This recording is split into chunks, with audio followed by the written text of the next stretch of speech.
Good evening sir. Okay, நான் last week ஒரு question paper உங்களுக்கு குரூப்ல போஸ்ட் பண்ணியிருந்த பாத்தீங்களா? Yes sir. வேற ஆன்சர்ஸ் எதுவுமே போடலையே. ஆன்சர்ஸ் எதுவும் போடல, ட்ரை பண்ணலையா? ஜஸ்ட் பார்த்துட்டு வந்தோம் சார் கொஸ்டின்ஸ். கொஞ்சம் ஆன்சர்ஸ் நீங்க ட்ரை பண்ணீங்கன்னா கொஞ்சம் ரிவிஷன் பண்றதுக்கு ஈஸியா இருக்கும். சரியா? சரி, லெசன் வைஸ் கொஞ்சம் ஒரு லெசன்ஸை நீங்க கொஞ்சம் பார்த்துட்டு வந்தீங்கன்னா தான் உங்களுக்கு ஒவ்வொரு கேள்விக்கு எப்படி ஆன்சர் பண்றது அப்படின்னு ஒரு ஐடியாவும் நல்லா கிடைக்கும். அதனால கொஞ்சம் போஸ்ட் பண்ற கொஸ்டினை கொஞ்சம் ஒர்க் அவுட் பண்ணி பாருங்க. சரியா? Okay sir. Okay, right. இன்னைக்கு நம்ம புக் பேக் கொஸ்டின்ஸ் தான், அதாவது 11th ஸ்டாண்டர்ட்ல தான் நம்ம புக் பேக் கொஸ்டின்ஸ் பார்க்க போறோம். 11th ஸ்டாண்டர்டு நாம ஏன் பார்க்குறோம் அப்படின்னா, உங்களுக்கு எல்லா பேசிக்குமே மேக்சிமம் உங்களுக்கு 11th ஸ்டாண்டர்ட்ல தான் இருக்கு. 12th ஸ்டாண்டர்ட்ல சாப்டர்ஸ் இருந்தாலும் உங்களுக்கு அதாவது ஃபண்டமெண்டல், இந்த நம்முடைய பயாலஜியோட ஃபண்டமெண்டல் எல்லாமே உங்களுக்கு 11th இருந்து அதிகமாக கொஸ்டின்ஸ் கேட்குறாங்க. அதனால தான் ஃபர்ஸ்ட் 11th பார்க்குறோம். அடுத்த கிளாஸ் நம்ம 12th பார்க்கலாம். உங்களுக்கு ஸ்க்ரீன் தெரியுதாப்பா? கொஞ்சம் பெருசு பண்ணுங்க. தெரியல, அவன் தெரியுது, பட் கொஞ்சம் பெருசு பண்ண முடியுமா? ஓகேங்களா சார்? இன்னும் கொஞ்சம். I think is better. Okay. இப்போ நம்ம இன்னைக்கு பார்க்கக்கூடிய கொஸ்டின்ஸ் எல்லாமே நமக்கு வந்து ஆல்ரெடி வந்து காம்படிட்டிவ் எக்ஸாம்ஸ்ல கேட்ட கொஸ்டின்ஸ் தான். அதாவது நிறைய காம்படிட்டிவ் எக்ஸாம்ஸ் இருக்கு. இப்போ நம்ம வந்து நீட் அப்படிங்கிறத ஃபேஸ் பண்ணிட்டு இருக்கிறோம். அதுக்கு முன்னாடிலாம் நிறைய டைப் ஆஃப் காம்படிட்டிவ் எக்ஸாம்ஸ் எல்லாம் இருந்தது. ஸோ அது மாதிரி ஒவ்வொரு எக்ஸாம்ல கேட்ட கொஸ்டின்ஸ் தான் உங்களுக்கு இப்போ நம்ம பார்க்க போறோம். ஆக்சுவலி உங்க புக்லயுமே இருக்கு. ஸோ அதுதான் நம்ம கொஞ்சம் ரிவிஷன் பண்ண போறோம். ஏன்னா ஃபர்ஸ்ட் நம்முடைய புக்கில் இருக்கக்கூடிய ரிவிஷன் பண்ணிடலாம். அதுக்கப்புறம் நம்ம மற்ற கோச்சிங் மெட்டீரியல்ஸாக இருந்தாலும் சரி, இல்லை வேற ஏதாவது கொஸ்டின் பேப்பர் இருந்தாலும் நம்ம ரிவிஷன் பண்ணலாம். சரியா? இது நம்ம லாஸ்ட் வீக் பார்த்த ஃபர்ஸ்ட் லெசன் இருந்து சில கொஸ்டின்ஸ் பார்க்க போறோம். இதுல ஃபர்ஸ்ட் கொஸ்டின் பார்த்தீங்கன்னா உங்களுக்கு ஒரு பேசிக்கான லெசனுடைய கொஸ்டின் தான். அதாவது ஆன்சர்ஸ் உங்களுக்கு ஆல்ரெடி அதில் இருக்கும். இருந்தாலும் நீங்க என்ன கொஸ்டின், எப்படி நம்ம ஆன்சர், எப்படி அந்த ஆன்சர் நம்ம கரெக்டாக சொல்றோம் அப்படிங்கிறது தெரிஞ்சுக்கணும். அதுக்காக நம்ம அந்த கொஸ்டின்ஸ் பார்க்குறோம். ஃபர்ஸ்ட் கொஸ்டின் பார்த்தீங்கன்னா என்ன கேட்டுக்கிறான், வகைப்பாட்டியலின் அடிப்படையில் சிற்றினம் அப்படிங்கிறது என்ன அப்படிங்கிற மாதிரி கேட்குறான். இப்போ நம்ம வந்து சிற்றினம் அப்படிங்கிறத என்ன சொல்லியிருக்கோம்னா, வகைப்பாட்டியோட அடிப்படை அழகு அப்படின்னு நம்ம சொல்லி கொடுத்துருக்குறோம். ஸோ அப்போ அடிப்படை அழகாக இருக்கக்கூடியது தான் சிற்றின. ஒரு உயிரினத்தை நம்ம வகைப்பாடு செய்யும் பொழுது அந்த சிற்றினம் தான் இதுலயே ரொம்ப முக்கியமா நம்ம சொல்லக்கூடிய சிற்றினம் மட்டும்தான். ஸோ அப்போ அவன் கேட்குற கேள்வி வந்து வகைப்பாட்டு அடிப்படையில சிற்றினம் அப்படிங்கிறது என்ன அப்படின்னு மாதிரி கேட்குறான். இதுல வந்து ஆப்ஷன் பார்த்தீங்கன்னா உங்களுக்கு பரிணாம தொடர்புடைய இனக்குழு அப்படிங்கிற ஒரு ஆப்ஷன் கொடுத்துருக்குறாங்க. அடுத்தது பார்த்தீங்கன்னா உயிரிகளின் தொகுதி வரலாற்றின் அடிப்படை அழகு அப்படின்னு ஒன்று கொடுத்துருக்குறாங்க. மூன்றாவது ஆப்ஷன் பார்த்தீங்கன்னா உங்களுக்கு பாரம்பரிய பரிணாம வகைப்பாட்டியல் அப்படின்னு ஒன்று கொடுத்துருக்குறாங்க. அடுத்து கடைசியா பார்த்தீங்கன்னா பரிணாம அடிப்படையில் கருதப்படுகின்ற ஒரு இனக்கூட்டம் அப்படின்னு சொல்லி கொடுத்துருக்குறாங்க. இப்போ இந்த 4 ஆப்ஷனை பாருங்க. ஆப்ஷன் ஃபர்ஸ்ட் ஒன்று பாருங்க, தேர்ட் ஒன்று பாருங்க, ஃபோர்த் ஒன்று பாருங்க. இந்த மூணுமே பார்த்தீங்கன்னா உங்களுக்கு கிட்டத்தட்ட பார்த்தீங்கன்னா ரொம்ப ரிலேட்டடாகவே இருக்குது பாருங்க. அதாவது பரிணாம தொடர்புடையதாகவே உங்களுக்கு இருக்குது இல்லையா? அப்போ இது வந்து பார்த்தீங்கன்னா நமக்கு சிற்றினம் அப்படிங்கிற சொல்றது வந்து நமக்கு பரிணாமத்தில் நம்ம அது பெருசாக நம்ம அதில் கொண்டு வர மாட்டோம்.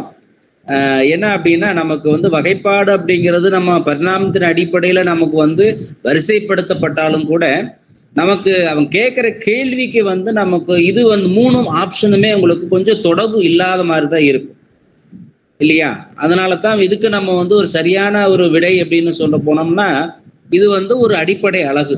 சிற்றினம் அப்படிங்கிறது வகைப்பாட்டில் அதுக்கு அடிப்படை அழகாக தான் நம்ம சொல்றோம். அதனால தான் உயிரோட தொகுதியோட வரலாற்றுல அடிப்படை அழகாக இருக்குது. ஸோ அப்போ நம்ம வந்து ஒரு கேள்வியுடைய விடைகளை கண்டுபிடிக்கும் பொழுது 4 விடைகளுமே பாருங்க. நம்ம ஒரு விடை வந்து பார்த்தீங்கன்னா இந்த கேள்விக்கு ஆப்டா தெரியுது, இந்த கேள்விக்கு சம்மதமா தெரியுது அப்படின்னு நீங்க எழுதி வச்சிடக்கூடாது. ஏன்னா சில நேரங்களில் என்ன பண்ணும் அப்படின்னா ஒரே மாதிரியான ஆன்சர்ஸ் வந்து கண்டினியூஸா இருக்கும். ஆனா ஒரு சின்ன சின்ன மாற்றங்கள் கொடுத்துருப்பாங்க. இப்ப பார்த்தோம் இல்லையா, இப்ப இந்த 3 ஆன்சர் பார்த்தீங்கன்னா எல்லாமே பெர்னாம் தொடர்புடையதாக இருக்குதுன்னு பார்த்தோம். அப்போ இந்த 3மே இருக்கும்போது உங்களுக்கு இதுல சரியான ஆன்சர் கண்டுபிடிக்கல சிரமம் இருக்கும். ஸோ அப்போ வந்து கேள்வியும் தெளிவா புரிஞ்சுக்கணும். ஸோ அதுக்கு என்ன கரெக்டான ஆன்சர் வரும்னு கரெக்டாக புரிஞ்சுக்கணும். ஏன்னா உங்களுக்கு ஏற்கனவே உங்களுக்கு தெரியும் இதுல ஏதாவது ஒரு கேள்வி தப்புன்னா உங்களுக்கு மைனஸ் மார்க் இருக்குன்னு உங்களுக்கு தெரியும். அதனால கேள்வியை எடுக்கும் பொழுது, கேள்வியை படிக்கும் பொழுது நல்லா வாசிச்சுட்டு புரிஞ்சுக்கிட்டு ஆன்சர்ஸ் பண்ணணும். அதுக்காக தான் உங்களுக்கு முதல் கேள்வி வாசிச்சு உங்களுக்கு ஆன்சர்ஸ் எப்படி கண்டுபிடிக்குது அப்படிங்கிற ஒரு மெத்தட் உங்களுக்கு சொல்லியிருக்கிறேன். ஸோ அடுத்தது பாருங்க, 2வது கேள்வி என்ன கேட்டிருக்கிறாங்க, இனக்கூட்டத்துல உள்ளடங்கியது எது அப்படின்னு மாதிரி கேட்டிருக்கிறாங்க. ஸோ ஒரு இனக்கூட்டம் அப்படிங்கிறது ஒரு உயிரினங்களா, ஒரு ஒட்டுமொத்தமான ஒரு உயிரினங்கள் எல்லாம் ஒன்னா சேர்ந்து வாழக்கூடிய ஒரு இதுதான் ஒரு இனக்கூட்டம். ஒரு குறிப்பிட்ட உயிரினம், அது எது வேணா எடுத்துக்கலாம். நம்ம மான்ல ஒரு கூட்டமா வாழுது, அதெல்லாம் அது ஒரு இனக்கூட்டம் அப்படின்னு சொல்லுவாங்க இல்லையா. ஸோ அப்படி சொல்லக்கூடிய இனக்கூட்டத்தை உள்ளடக்கியது எது அப்படின்னு சொல்லி கேள்வி கேட்டிருக்கிறாங்க. இதுல ஆப்ஷன் பாத்தீங்கன்னா உங்களுக்கு என்னென்ன கொடுத்துருக்குறான் பாருங்கன்னா, இப்போ ஒரே பேரினத்தை சேர்ந்த குழு அப்படின்னு ஒண்ணு கொடுத்துருக்குறாங்க. அதே மாதிரி ஒரே இன தொகையை சேர்ந்த குழு அப்படின்னு சொல்லி கொடுத்துருக்காங்க. இப்ப இந்த இனத்தொகையை சேர்ந்த குழு அப்படிங்கிறப்ப கிட்டத்தட்ட பாத்தீங்கன்னா இனக்கூட்டத்துக்கு இதுக்கு ஏதோ ஒரு வகையில கொஞ்சம் தொடர்புடையதாகவே இருக்கும் தெரியுது. அதே மாதிரி ஒரே சிற்றினத்தை சேர்ந்த தனி உயிரிகளின் குழு, இது கொஞ்சம் வித்தியாசமா இருக்குது இந்த ஆப்ஷனு. கடைசியா பாத்தீங்கன்னா ஒன்றுக்கொன்று வினை புரியக்கூடிய வெவ்வேறு இனத்தொகைகள் அப்படின்னு ஒரு ஆப்ஷன் கொடுத்துருக்குறான். இப்போ இது மாதிரி ஆப்ஷன்ஸ் கொடுக்கும் பொழுது கொஞ்சம் நம்ம யோசிச்சு தான் ஆன்சர் பண்ணணும். நம்ம எடுத்தோடனே ஆன்சர்ஸ் நம்ம கண்டுபிடிக்கிறது கொஞ்சம் சிரமமா இருக்கும். ஸோ அப்போ இனக்கூட்டம் அப்படிங்கிறது என்ன சொல்லுவாங்க, நமக்கு ஒரு வரையறை இருக்கும். எப்படின்னா, அதாவது அந்த ஒரு உயிரின தொகுதிக்குள்ளேயே தங்களுக்குள்ள ஒரு இனக்கலப்பு செய்யக்கூடிய ஒரு உயிரினங்கள். இப்ப தங்களுக்குள்ள இனத்தொகை செஞ்சு தன்னுடைய சந்ததியை பெருக்கிக் கொள்ளக்கூடிய உயிரினங்கள் எல்லாமே அந்த இனக்கூட்டத்துல வரும். இப்ப மனிதரை எடுக்கணும்னு நம்மளாம் ஒரு இனக்கூட்டம் தான், மனிதர்னு சொல்லக்கூடிய இனக்கூட்டம். அப்ப நம்ம மனித இனக்கூட்டத்துல பொறுத்தவரை என்ன சொல்லுவாங்க அப்படின்னா, தங்களுக்குள்ளேயே அகக்கலப்பு செய்து கொள்ளக்கூடிய உயிரினங்கள் அப்படின்னு சொல்லுவாங்க. ஸோ அப்போ நமக்கு இது மாதிரி ஒரு இனக்கூட்டத்துடைய அதோடைய விளக்கம் என்னன்னு தெரியணும். அதை தெரிஞ்சாதான் அதுக்குண்டான சரியான ஒரு விடையை நம்ம கரெக்டா தேர்ந்தெடுக்க முடியும். ஸோ அப்படி இருக்கும் பொழுது இந்த 2வது கேள்விக்கு உண்டான ஒரு விடை நம்ம இது கரெக்டா ஆப்டா இருக்கும் அப்படின்னு பாத்தீங்கன்னா, உங்களுக்கு கடைசி ஆப்ஷன்ல இருக்கக்கூடிய ஒன்றுக்கொன்று வினைபுரியக்கூடிய. அப்போ அந்தந்த உயிரினுக்குள்ள ஏதோ ஒரு வகையில அதுக்கு வந்து ஒரு தொடர்பு இருக்கும், அதுக்குள்ள ஏதாவது ஒரு கலப்புகள் இருக்கும். ஸோ அது மாதிரியான ஒரு இனத்தொகையைத்தான் நம்ம என்ன சொல்றோம் அப்படின்னா இனக்கூட்டம் அப்படிங்கிற ஒரு இனத்தினம் பத்தி ஒரு கருத்தை ஒரு கூற்ற சொல்றோம். சரி, இது 2வது கேள்வி சார். ரெண்டு விஷயம் சார். இந்த இதுல கொஞ்சம் பெருசு பண்றீங்களா, எனக்கு கொஞ்சம் தெரிய மாட்டேங்குது. இப்போ ஓகேங்களா சார்? இப்போ ஓகே. ஆமா, இப்போ ஓகே. இது கரெக்ட். 2வது வந்து இந்த கேள்வியில ரொம்ப நான் கொஞ்சம் கூர்ந்து கவனிச்சதுல அ இ இந்த ரெண்டுமே கண்டிப்பா இருக்காதுன்னு நினைச்சேன். அதாவது ஏசி இருக்காது. ஏன்னா அது பேரினத்தை பத்தி சொல்லுது. அதனால ஆனா கேள்வியில இனக்கூட்டம்னு சொல்றாங்க, அது அவுட்டு. சிற்றினத்தை பத்தி சொல்றாங்க, ஆனா அதுவும் அவுட்டு. ஆனா இ இந்த 2க்கு இதுல எனக்கு கொஞ்சம் கன்ஃபியூஷன் ஆகி போச்சு. அப்கோர்ஸ் நீங்க டார்க்கா கொடுத்தனால நமக்கு ஆன்சர் என்னன்னு தெரிக்கிறோம். பட் அந்த வித்தியாசம் எனக்கு கொஞ்சம் கரெக்டா கண்டுபிடிக்க முடியல. உங்க டிஸ்பிளே போயிடுச்சு இப்போ. ஓ சரி சரி. குழந்தைகளா நீங்க சொன்னாதான் அவருக்கு தெரியும். இப்ப தெரியுதா சார்? இப்ப தெரியும் சார், இப்ப தெரியும். Okay okay sir. எனக்கு இந்த ஒவ்வொரு இந்த 2க்குள்ள ஒரு கண்டுபிடிக்க முடியலனால. சரி சரிங்க. ஏ அண்ட் சி அத இந்த 2மே கண்டிப்பா இருக்காதுன்னு நான் டக்குன்னு பார்த்தோன்னே எனக்கு ஒரு அளவுக்கு தோணுச்சு. சரி சரி சரிங்க சார். ஓகே. உங்களுக்கு நமக்கு விடைக்கு உண்டான மீனிங் தெரிஞ்சா தான் நம்ம ஓரளவு கரெக்டா ஆன்சர் கண்டுபிடிக்க முடியும் சார். Okay okay sir. அடுத்தது 3வது கேள்வி பாருங்க. 3வது கேள்வி கார்ல் லினேயஸ், கரோலஸ் லினேயஸின் பேர் ஆக்சுவல், அது பேரு. இதனால் பிரபலமானவர் அப்படின்னு கேட்டிருக்காங்க. கரோலஸ் லினேயஸ் பத்தி உங்களுக்கு சில விஷயங்கள் தெரிஞ்சிருக்கும் இல்லையா? ஒரு 2 விஷயம் சொல்லிடுறேன். ஒண்ணு வந்து கரோலஸ் லினேயஸ் அப்படின்னு சொல்லக்கூடியது வந்து ஒரு நவீன வகைப்பாட்டியலின் தந்தை, அது ஒரு விஷயம். ரெண்டாவது விஷயம் என்ன அப்படின்னா, கரோலஸ் லினேயஸ் அப்படிங்கிறது இப்போ உயிரினங்களுக்கு பெயரிடுதல். அதாவது ஒரு உயிரினத்துக்கு நம்ம ஒரு பெயர் கொடுக்குறோம். அதாவது பெயர்னா சாதாரண நமக்கு வைக்கிற பாரு பெயர் கிடையாது. அதுக்குன்னு ஒரு விலங்கியல் பெயர், அறிவியல் பெயர்னு சொல்லுவோம் இல்லையா?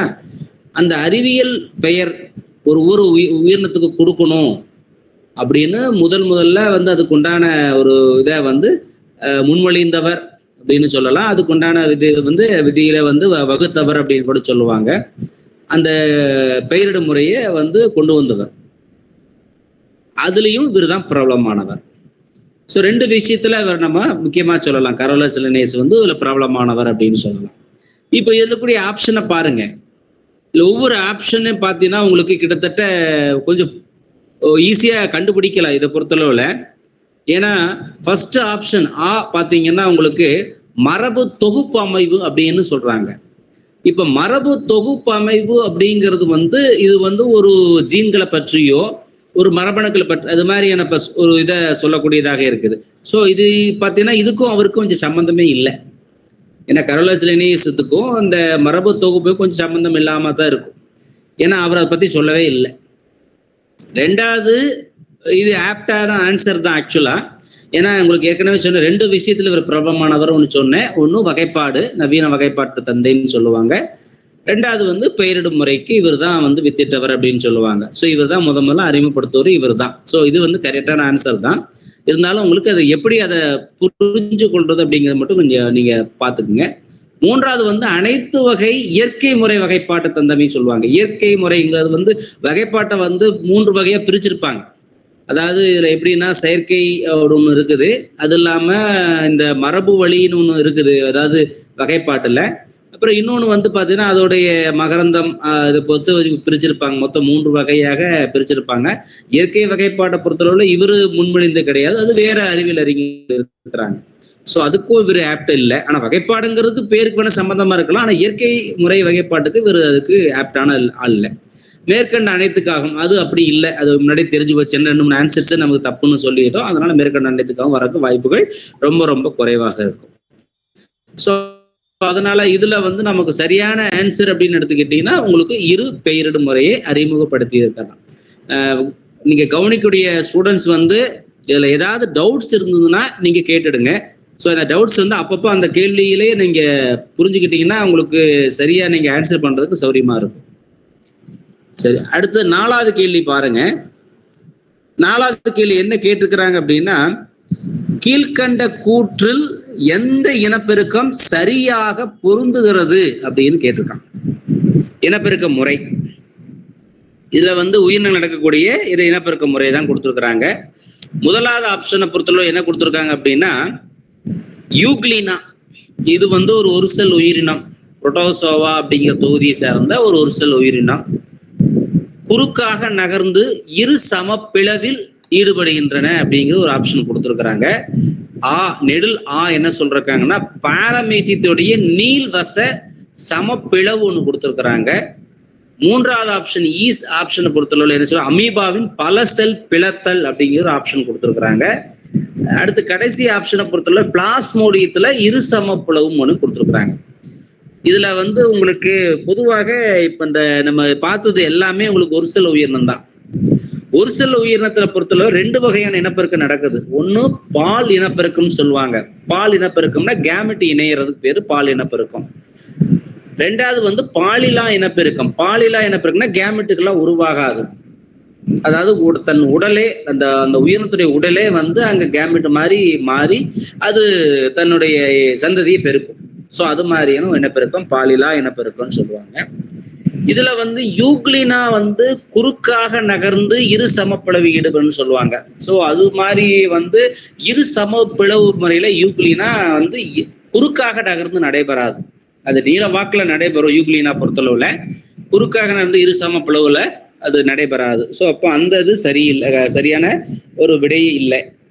அதான் இனப்பெருக்க முறையில இது யூக்ளினா வந்து இதே நீள்வாக்கு அப்படின்னு மாதிரி கொடுத்தனா கூட அது சரியான ஆன்சரா இருக்கும். பட் இது அது சரியான ஆன்சர் இல்லை. அதே மாதிரி பாரமீசியத்துல அதே மாதிரி நீள்வச சமப்பிளவுன்னு கொடுத்துருக்குறாங்க. பாரமீசியத்துல நீள் சம பிளவு முறை வந்து எப்படி நடக்கும்னாங்க கிடைமட்டமாக நடக்கும். ஸோ கிடைமட்டமாக இரு சமப்புலவு முறையில் பாரமீசியத்தில் ஈடுபடும். ஸோ அப்பதான் வந்து பாரமீசியத்தில் வந்து 2 உட்கரு இருக்கும். பெரிய உட்கரு சிறிய உட்கருன்னு சொல்லி 2 உட்கரு இருக்கும். ஸோ அது 2ஆக கிடைமட்டமாக பிளவு பெறும் பொழுதுதான் இங்கே பாரமீசியங்கள் வந்து 2 பாரமீசியங்கள் தனித்தனியாக தோற்றுவிக்கப்படும். ஸோ அதனால இது நீள்வசத்துல இருக்காது, கிடைமட்டமாக பாரமீசியத்தில் காணப்படுகிறது. அடுத்தது 3வது ஆப்ஷன் பார்த்தீங்கன்னா அமீபாவில் வந்து பல செல் பிளத்தல் அப்படின்னு இருக்குது. ஸோ அமீபால வந்து பார்த்தீங்கன்னா பொதுவாக உங்களுக்கு இங்கே இரு சமப்பிளவு முறையும் நடக்கும். அது வந்து எப்படி சொல்லுவாங்க அப்படின்னா சாதகமான சூழ்நிலை, சாதகமற்ற சூழ்நிலை அப்படின்னு சொல்லி பிரிச்சிருப்பாங்க. அப்போ அதுக்கு ஒரு சாதகமான சூழ்நிலை திரும்பும் பொழுது அது இரு சமப்பிளவு முறை, சாதகமற்ற சூழ்நிலையில அது வந்து தன்னை சுற்றி ஒரு உரையை உருவாக்கிக்கிட்டு அது பல செல் பிளவாதல்ல நடக்கும் அப்படின்னு சொல்லுவாங்க அமீபா பொறுத்தளவுல. ஸோ இது மாதிரி ஒரு 3rd ஆப்ஷன் கொடுத்துருக்குறாங்க. கடைசி ஆப்ஷன் நெடில் பொறுத்தவரை பிளாஸ்மோடியத்துல இரு சம பிளவு முறை. இது வந்து நமக்கு சான்ஸே இல்லாத ஒண்ணு. நீங்க படிச்சிருப்பீங்க பிளாஸ்மோடியத்தை பொறுத்தளவுல. பிளாஸ்மோடியத்தில் நடக்கக்கூடியது வந்து பார்த்தீங்கன்னா அது பல செல் பிளத்தல் தான். ஏன்னா இது மீரோசைட்டுகள் வந்து உருவாகுது இல்லையா. கடைசியா வந்து உங்களுக்கு 2வது வாலிலா இனப்பெருக்க நிலையில வந்து நம்மளுடைய ஆர்பிசி செல்லுல உருவாகும் பொழுது அங்க என்ன நடக்குது அப்படின்னு பாத்தீங்கன்னா அங்க அந்த மீரோசைட்டுகள் வந்து வெடிச்சு சிதறும். ஸோ அந்த வெடித்து சிதறும் பொழுது அது வந்து பழசல் நிலையில தான் அது பிளத்தல் ஏற்பட்டு தான் அவங்களுக்கு மீரோசைட்டுகள்லாம் வந்து ரத்தத்துல கலக்கும் பொழுது தான் நமக்கு மலேரியா நோய் தோற்றுவிக்கப்படும். இங்கே இரு சமப்பிளவும் பிளாஸ்மோடியத்தை பொறுத்தளவு நடக்கிறது இல்லை. அது வந்து பழசல் பிளத்தல் முறையில் தான் அது வந்து அது தன்னுடைய சந்ததிகளை அங்கே பாலிலா இனப்பெருக்க முறையில் அது உருவாக்கும். ஸோ அப்போ இதுக்கு சரியான ஆன்சர் வந்து அமீபால் நடக்கக்கூடிய பழசல்னா அமீபால நடக்கும். பழசல் வந்து கண்டிப்பாக நடக்கக்கூடிய ஒரு செயல்பாடு. மீதி எல்லாமே உங்களுக்கு தவறாக கொடுத்துருக்குறாங்க. ஸோ இதுல இருக்கக்கூடிய கூற்றுல வந்து பார்த்தீங்கன்னா இந்த 3வது கூற்று அதாவது குறில் அதுதான் வந்து சரியாக பொருந்துகிறது. இனப்பெருக்கத்தோட சரியாக பொருந்தக்கூடிய ஆன்சர் இதுதான். சரி, இது வந்து ஏற்கனவே கேட்ட கேள்வி ஒரு காம்படிட்டிவ் எக்ஸாம்ல. சரி, அடுத்து 5வது கேள்வி எடுத்துக்கிட்டீங்கன்னா அசைபோடும் விலங்குகள்ல அசைபோடும்னா இப்போ நீங்க மாடுகள்லாம் பார்த்துருப்பீங்க இல்லையா. மாடுகள்லாம் என்ன பண்ணும் அப்படின்னா பிள்ளை மேய்ஞ்சிக்கிட்டு என்ன பண்ணும் ஒரு இடத்துல உட்காந்துக்கிட்டு அதாவது சாப்பிட்ட புல்லெல்லாம் என்ன பண்ணும் அந்த இறப்பையில வந்து திருப்பி வெளிக்கொணர்ந்து பல்லால் அரைச்சு அப்புறம் உள்ள தள்ளும். பார்த்துருப்பீங்க இல்லையா. அதுதான் அசைபோடும் விலங்குகள் அப்படின்னு சொல்லுவாங்க.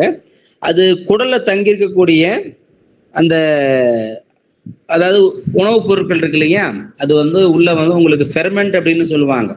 ஃபெர்மெண்ட் அப்படின்னா அந்த பிள்ளைகள் அது சாப்பிடக்கூடிய அந்த தாவரத்தெல்லாம் இருக்கு இல்லையா, அதெல்லாம் என்ன பண்ணும் அப்படின்னா அப்படியே சரியாக மெல்லாம என்ன பண்ணும் அப்படியே உள்ள தள்ளி இருக்கும். உள்ள தள்ளி என்ன பண்ணும் அது வந்து அங்க வந்து ஒரு ஃபெர்மெண்ட் அப்படின்னு சொல்லுவாங்க.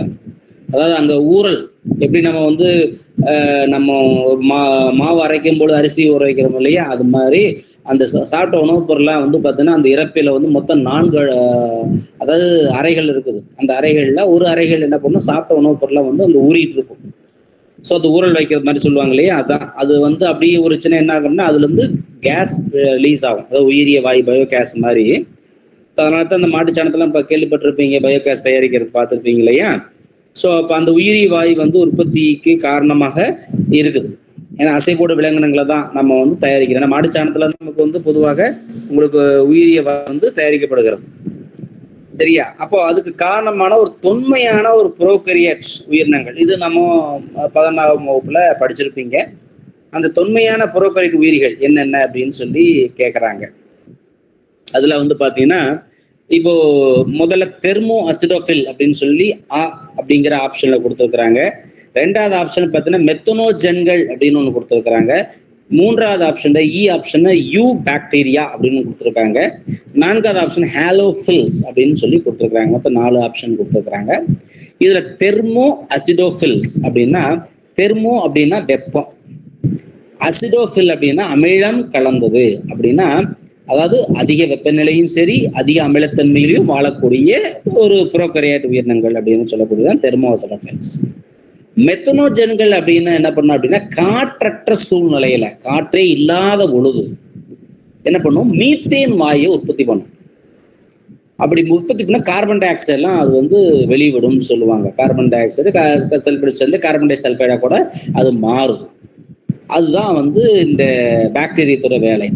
ஸோ இந்த பாக்டீரியா எங்க இருக்கும் அப்படின்னா உங்களுக்கு அந்த அசைபோடும் விலங்குன்னு சொன்னாங்க இல்லையா, மாடுகள் இருக்குன்னு சொன்னோம் இல்லையா, அந்த மாடுகளுடைய சாணத்துல சாணத்துல வந்து பார்த்தோன்னா உங்களுக்கு இந்த பாக்டீரியங்கள்லாம் இருக்குது. இந்த பாக்டீரியங்கள் என்ன பண்ணும் அப்படின்னா, அந்த மாட்டு சாணத்தை என்ன பண்ணும், நைட்ரஜன் சார்ந்த கழிவுகள் தான், அதை சிதைச்சு என்ன பண்ணும் அப்படின்னா, அதை வந்து என்ன பண்ணும் அப்படின்னா உங்களுக்கு ஒரு உயிரிய வாயுவா, அது சிதைச்சு வெளியேறும்போது வரக்கூடிய வெளிப்புறக்கூடிய வாயு தான் அந்த மீத்தேன் வாயு அப்படின்னு சொல்லுவாங்க.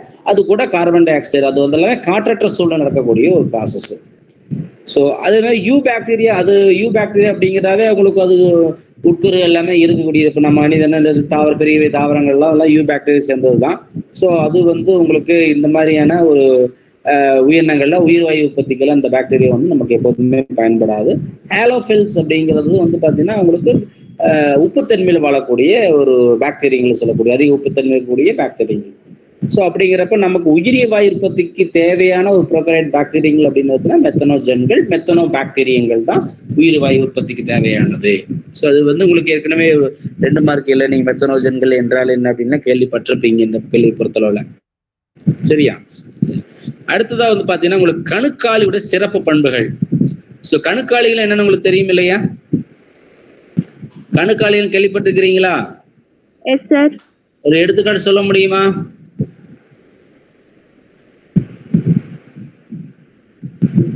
இருக்கிற தொகுதிகளிலே மிகப்பெரிய தொகுதி, முதுகு நாணற்ற மிகப்பெரிய தொகுதி என்னது?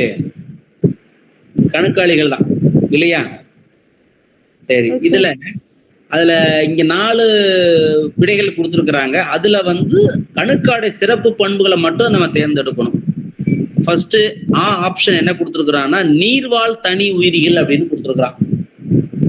நீர்ல வாழக்கூடிய தனித்து வாழக்கூடிய உயிரினங்கள், மீன்கள் மாறி மீன்கள்னு வச்சுக்குவேன், மீன்கள் தான் மாதிரியே நீர்வாழ் தனி உயிரிகளா இருக்கும். 2வது நெடில் ஆப்ஷன் என்ன கொடுத்துருக்குன்னா கைட்டினாலான புறச்சட்டகம் மற்றும் கணுக்களை உடைய கால்கள். கைட்டினா கெட்டியான ஓடு போன்ற ஒரு புறச்சட்டகம். அதே மாதிரி கணுக்காலுடைய கால்கள்னு சொல்ல, கணுக்கால் அப்படின்னா அங்க நிறைய ஜாயின்ஸ் அப்படி இணைப்புகள் நிறைய இருக்கு, இணைப்பு கால்கள் இருக்குன்னு சொல்லுவாங்க. இப்ப நமக்கு கையெல்லாம் மடக்கிற மாதிரி சில உயிரினங்கள்ல வந்து பாத்தீங்கன்னா அந்த தன்னுடைய கால் பகுதியெல்லாம் மடக்க முடியும். ஸோ அது மாதிரி கால்கள்ல வந்து பல கணுக்கள் காணப்படுகிறது. அப்புறம் நாக்கரம் அப்படிங்கிற ஒரு சிறப்பு உறுப்பு இருக்கக்கூடிய உயிரினங்கள். கடைசி ஆப்ஷன் மேற்கண்ட எதுவும் இல்லை அப்படின்னு சொல்லி கடைசி நெடில் கொடுத்துருக்கான். இதுல நீ பார்த்தாவே ஈஸியா கண்டுபிடிக்கலாம். ஏன்னா நீங்க கணுக்காலி பொதுப்பண்புல கொஞ்சம் படிச்சிருந்தீங்கன்னா ஈஸியா கண்டுபிடிக்க முடியும். இதுக்கு என்ன கரெக்டான ஆன்சர் பாத்தீங்கன்னா, இப்போ உதாரணமாக இப்போ பூச்சிகள் எல்லாமே கணுக்கால் தொகுதியை சார்ந்ததுதான். இந்த பூச்சிகள்ல வந்து பாத்தீங்கன்னா அதோடைய மேல் பரப்பு, அதாவது அதோடைய வயிற்று பகுதியுடைய மேல் பகுதியில பாத்தீங்கன்னா கெட்டியான ஓடு போன்ற அமைப்பு இருக்கும். இன்னும் உதாரணம் சொல்ல போனோம்னா நண்டு பார்த்துருப்பீங்க எல்லாருமே இல்லையா? நண்டுடைய மேற்புறம் சரி அடிப்புறம் சரி கெட்டியான ஓடு இருக்கும். ஓட்டுக்குள்ளதான் அதோடைய உடல் அமைப்பு, மென்மையான உடல் அமைப்பு அப்படிங்கிறது ஓட்டுக்குள்ளதான் இருக்குன்னு சொல்லுவாங்க. அப்ப அந்த மேல கூடிய அந்த கெட்டியான ஓடு ஏன் அந்த உயிரினத்தை பாதுகாக்குது அப்படின்னு பாத்தீங்கன்னா, அது பார்த்துருப்பீங்க, வயல்லையும் இருக்கும், நீங்க கடல்லையும் பார்த்துருப்பீங்க, மற்ற நீர்நிலைகள்லாம் இருக்குன்னு பார்த்துருப்பீங்க, நீர்நிலை பகுதியெல்லாம் போகும் பார்த்துருப்பீங்க. ஸோ அந்த கெட்டியான ஒரு ஓடு போன்ற புறச்சட்டகம் எதுக்கு இருக்குதுன்னா அது கவசம் மாதிரி, அந்த உயிரினத்துக்கு ஒரு கவசமே அதுதான். எதுக்கு அது கவசம் இருக்குது அப்படின்னு நீர் இழப்பை தடுப்பதற்காக, அதிகமா நீர் வந்து ஆவியாகாம இருக்கிறதுக்காக, உடல்ல வந்து நீர் தேவையை வந்து பூர்த்தி செய்வதற்காக அந்த ஒரு கைட்டிலான் அப்படின்னு, கைட்டினா அப்படின்னா ஒரு கெட்டியான ஒரு புரத உரை அப்படின்னு சொல்லலாம். அது ஒரு சட்டகம் இருக்குது. அது கால்கள் எல்லாமே பார்த்தீங்கன்னா உங்களுக்கு இணைப்பு கால்கள் தான், காலை மடக்கி கூட வச்சுக்கும். சரியா? ஸோ அது மாதிரி இணைப்பு கால்களுடைய உயிரினம் தான். அது முக்கியமான ஒரு சிறப்பு பண்புகளாக நம்ம பார்க்க முடியுது. சரி, அடுத்தது மெல்லுடலி, சாஃப்ட் பாடிட் அனிமல்ஸ் அப்படின்னு ஆங்கிலத்தை சொல்லுவோம். மெல்லுடலி அதாவது வந்து இந்த மெல்லுடைய பொறுத்தல உடல் வந்து பார்த்தீங்கன்னா ஒரு கெட்டியான கால்சியம் கார்பனேட்டல் ஆன ஒரு ஓடு வந்து அதை சுற்றி பாதுகாக்குது. ஆனா அது உடல் வந்து ரொம்ப மென்மையான உடல் அமைப்பு கொண்டது. அதான் மெல்லுடலி அப்படின்னு சொல்லுவாங்க. சரி, இதை பொறுத்தளவுல அதோடைய பண்புகள்ல கொடுக்கப்பட்ட 4 விடைகள்ல ஏதோ ஒரு பண்பு அது மேட்ச் ஆயிருக்கும். ஸோ அது என்ன பண்பு அப்படிங்கிறத இல்லை பார்க்க போறோம். முதல்ல குறில் என்ன சொல்றாங்க அப்படின்னா, குறில் ஆளன மூவடுக்கு உயிரி உடக்குழி அற்றது அப்படிங்கிற ஒரு ஆப்ஷன் இருக்குது. நெடில் ஆ என்ன சொல்றாங்க, மூவடுக்கு கொண்டது உடக்குழி உடையது அப்படின்னு ஒரு ஆப்ஷன் இருக்குது. மூன்றாவது இ ஆப்ஷன் என்ன சொல்லுறாங்கன்னா, ஈரடுக்கு கொண்டது உடக்குழி அற்றது. அடுத்து நெடில் ஈரடுக்கு கொண்டது உடக்குழி உடையது அப்படின்னு சொல்லி 4 ஆப்ஷன் கொடுத்துருக்குறாங்க. குழப்பம் கொடுக்குற மாதிரியே கொடுத்துருக்குறாங்க. நம்ம மெல்லுடைய பத்தி படிச்சிருக்கிறோம், நம்ம உடக்குழி உயிரினங்களை பத்தி படிச்சிருக்கிறோம். இதுல நமக்கு பொதுவாக மெல்லுடலிகள் எல்லாமே உங்களுக்கு முதல் தெரிஞ்சுக்கூடிய விஷயம் என்ன அப்படின்னா, அதோடைய உடல் அமைப்புல எத்தனை அடுக்குகள் இருக்குதுதான் முதல் விஷயம் தெரிஞ்சுக்க வேண்டிய விஷயம் தான். ஏன்னா நம்மளுடைய வகைப்பாட்டு நிலை சொல்லும் பொழுதே சொல்லியிருப்போம். அதாவது உயிரினங்களை ஈரடுக்கு உயிரி மூவடுக்கு உயிரின்னு சொல்லி பிரிச்சிருப்பாங்க. ஈரடுக்கு உயிரினா உயிரினங்களுடைய அதாவது உடல் சுவர்ல 2 அடுக்குகள் மட்டும்தான் இருக்கும். வெளிப்புற அடுக்கு புற அடுக்குன்னு சொல்லுவாங்க. இன்னொன்று அக அடுக்கு. 2 அடுக்கு மட்டும்தான் இருந்தா தான் அது ஈரடுக்கு உயிரி. அது பொதுவாக நம்ம எங்க தொகுதியில சொல்லியிருக்கோம் அப்படின்னா, இந்த குழியுடலிகள்ல மட்டும்தான் நம்ம சொல்லியிருக்கோம். சீலன்ட்ரேட்டான்னு சொல்லக்கூடிய குழியுடைகள்ல பொதுவாக எல்லாமே ஈரடுக்கு உயிரிகளாக தான் நம்ம இருக்குது. ஏன்னா அங்க 2 அடுக்கு மட்டும்தான் அது உடல் அமைப்புல காணப்படுது. மீதி எல்லா உயிரினங்களுமே நமக்கு என்ன கட்டைப்புலின முதற்கொண்டு எல்லா உயிரினங்களையும் உங்களுக்கு மனிதனே மூவடுக்கு உயிரி தான். என்ன காரணம், நம்ம உடல் அமைப்புல மொத்தம் 3 அடுக்குகள் இருக்குது. புற அடுக்கு, அக அடுக்கு, நடு அடுக்குன்னு சொல்லி அப்போ அகப்படை, புறப்படை, நடப்படைன்னு சொல்லுவாங்க.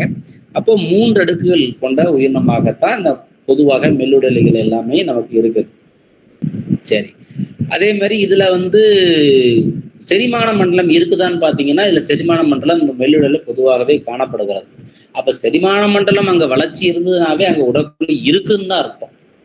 அப்போ இந்த உயிரினத்தை பொறுத்தளவு நமக்கு உயிரினம் மூவடுக்கு உயிரியாகவும் உடற்குழி உடைய விலங்கினமாகவும் இருக்கிறதுனாலதான் இது 2வது ஆப்ஷன் நெடில் அப்படின்னு சொல்லக்கூடிய 2வது ஆப்ஷன் இதுக்கு சரியான விடைகளாக இருக்கு. ஸோ அது மெல்லுடலி அப்படிங்கிறது இந்த விஷயம் தெரிஞ்சுக்க, என்ன பண்பு அதுக்கு ரிலேட் பண்ணி வருது அப்படிங்கிறத தெரிஞ்சுக்கணும். சரி, அடுத்தது பைலாக்ளோபோஷா அப்படிங்கிறது ஒரு அறிவியல் பெயர். எந்த உயிரினத்தோட அறிவியல் பெயர் அப்படின்னா, ஆப்பிள் நத்தை அப்படின்னு கேள்விப்பட்டிருப்பீங்க. பைலாக்ளோபோஷா சங்குமாறு, சின்ன சங்குமாறு பார்த்துருப்பீங்க. அது கடல் நன்னீர்ல இருக்கக்கூடிய ஒரு உயிரினம் பைலாக்ளோபோஷா அப்படின்னு சொல்லுவாங்க. இது பாத்தீங்கன்னா அதுல இருக்கக்கூடிய ஒரு முக்கியமான ஒரு உறுப்பு, அதாவது ஆஸ்பிரிடியம் அப்படின்னு சொல்லுவாங்க. அப்படிங்கிறது என்ன அப்படின்னு சொல்லி கேட்குறாங்க. ஸோ இந்த ஆஸ்பிரிடியம் அப்படிங்கிறது என்ன அப்படின்னா, பொதுவாக நம்ம ஒரு சிறப்பு பண்புகளை ஒரு விஷயம் சொல்லியிருக்கிறோம். ஆஸ்பிரிடியம் அப்படிங்கிறது என்னன்னா, அதாவது பைலாக்ளோபோஷா அப்படிங்கிற ஒரு ஆப்பிள் நத்தை ஒரு நீர்ல வாழுது அப்படின்னா, அந்த நீர் சுத்தமான நீரா இருக்கும்.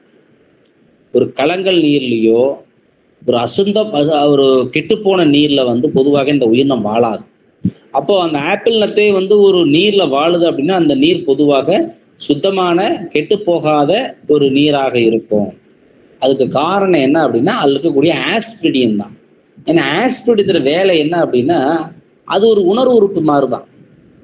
அப்போ அந்த உணர்வு உறுப்பு என்ன பண்ணும் அப்படின்னா, நீர்ல இருக்கக்கூடிய ஒரு தன்மை, அதாவது தன்மைனா இயற்பியல் தன்மை, வேதியியல் தன்மை எல்லாம் சொல்றோம் இல்லையா?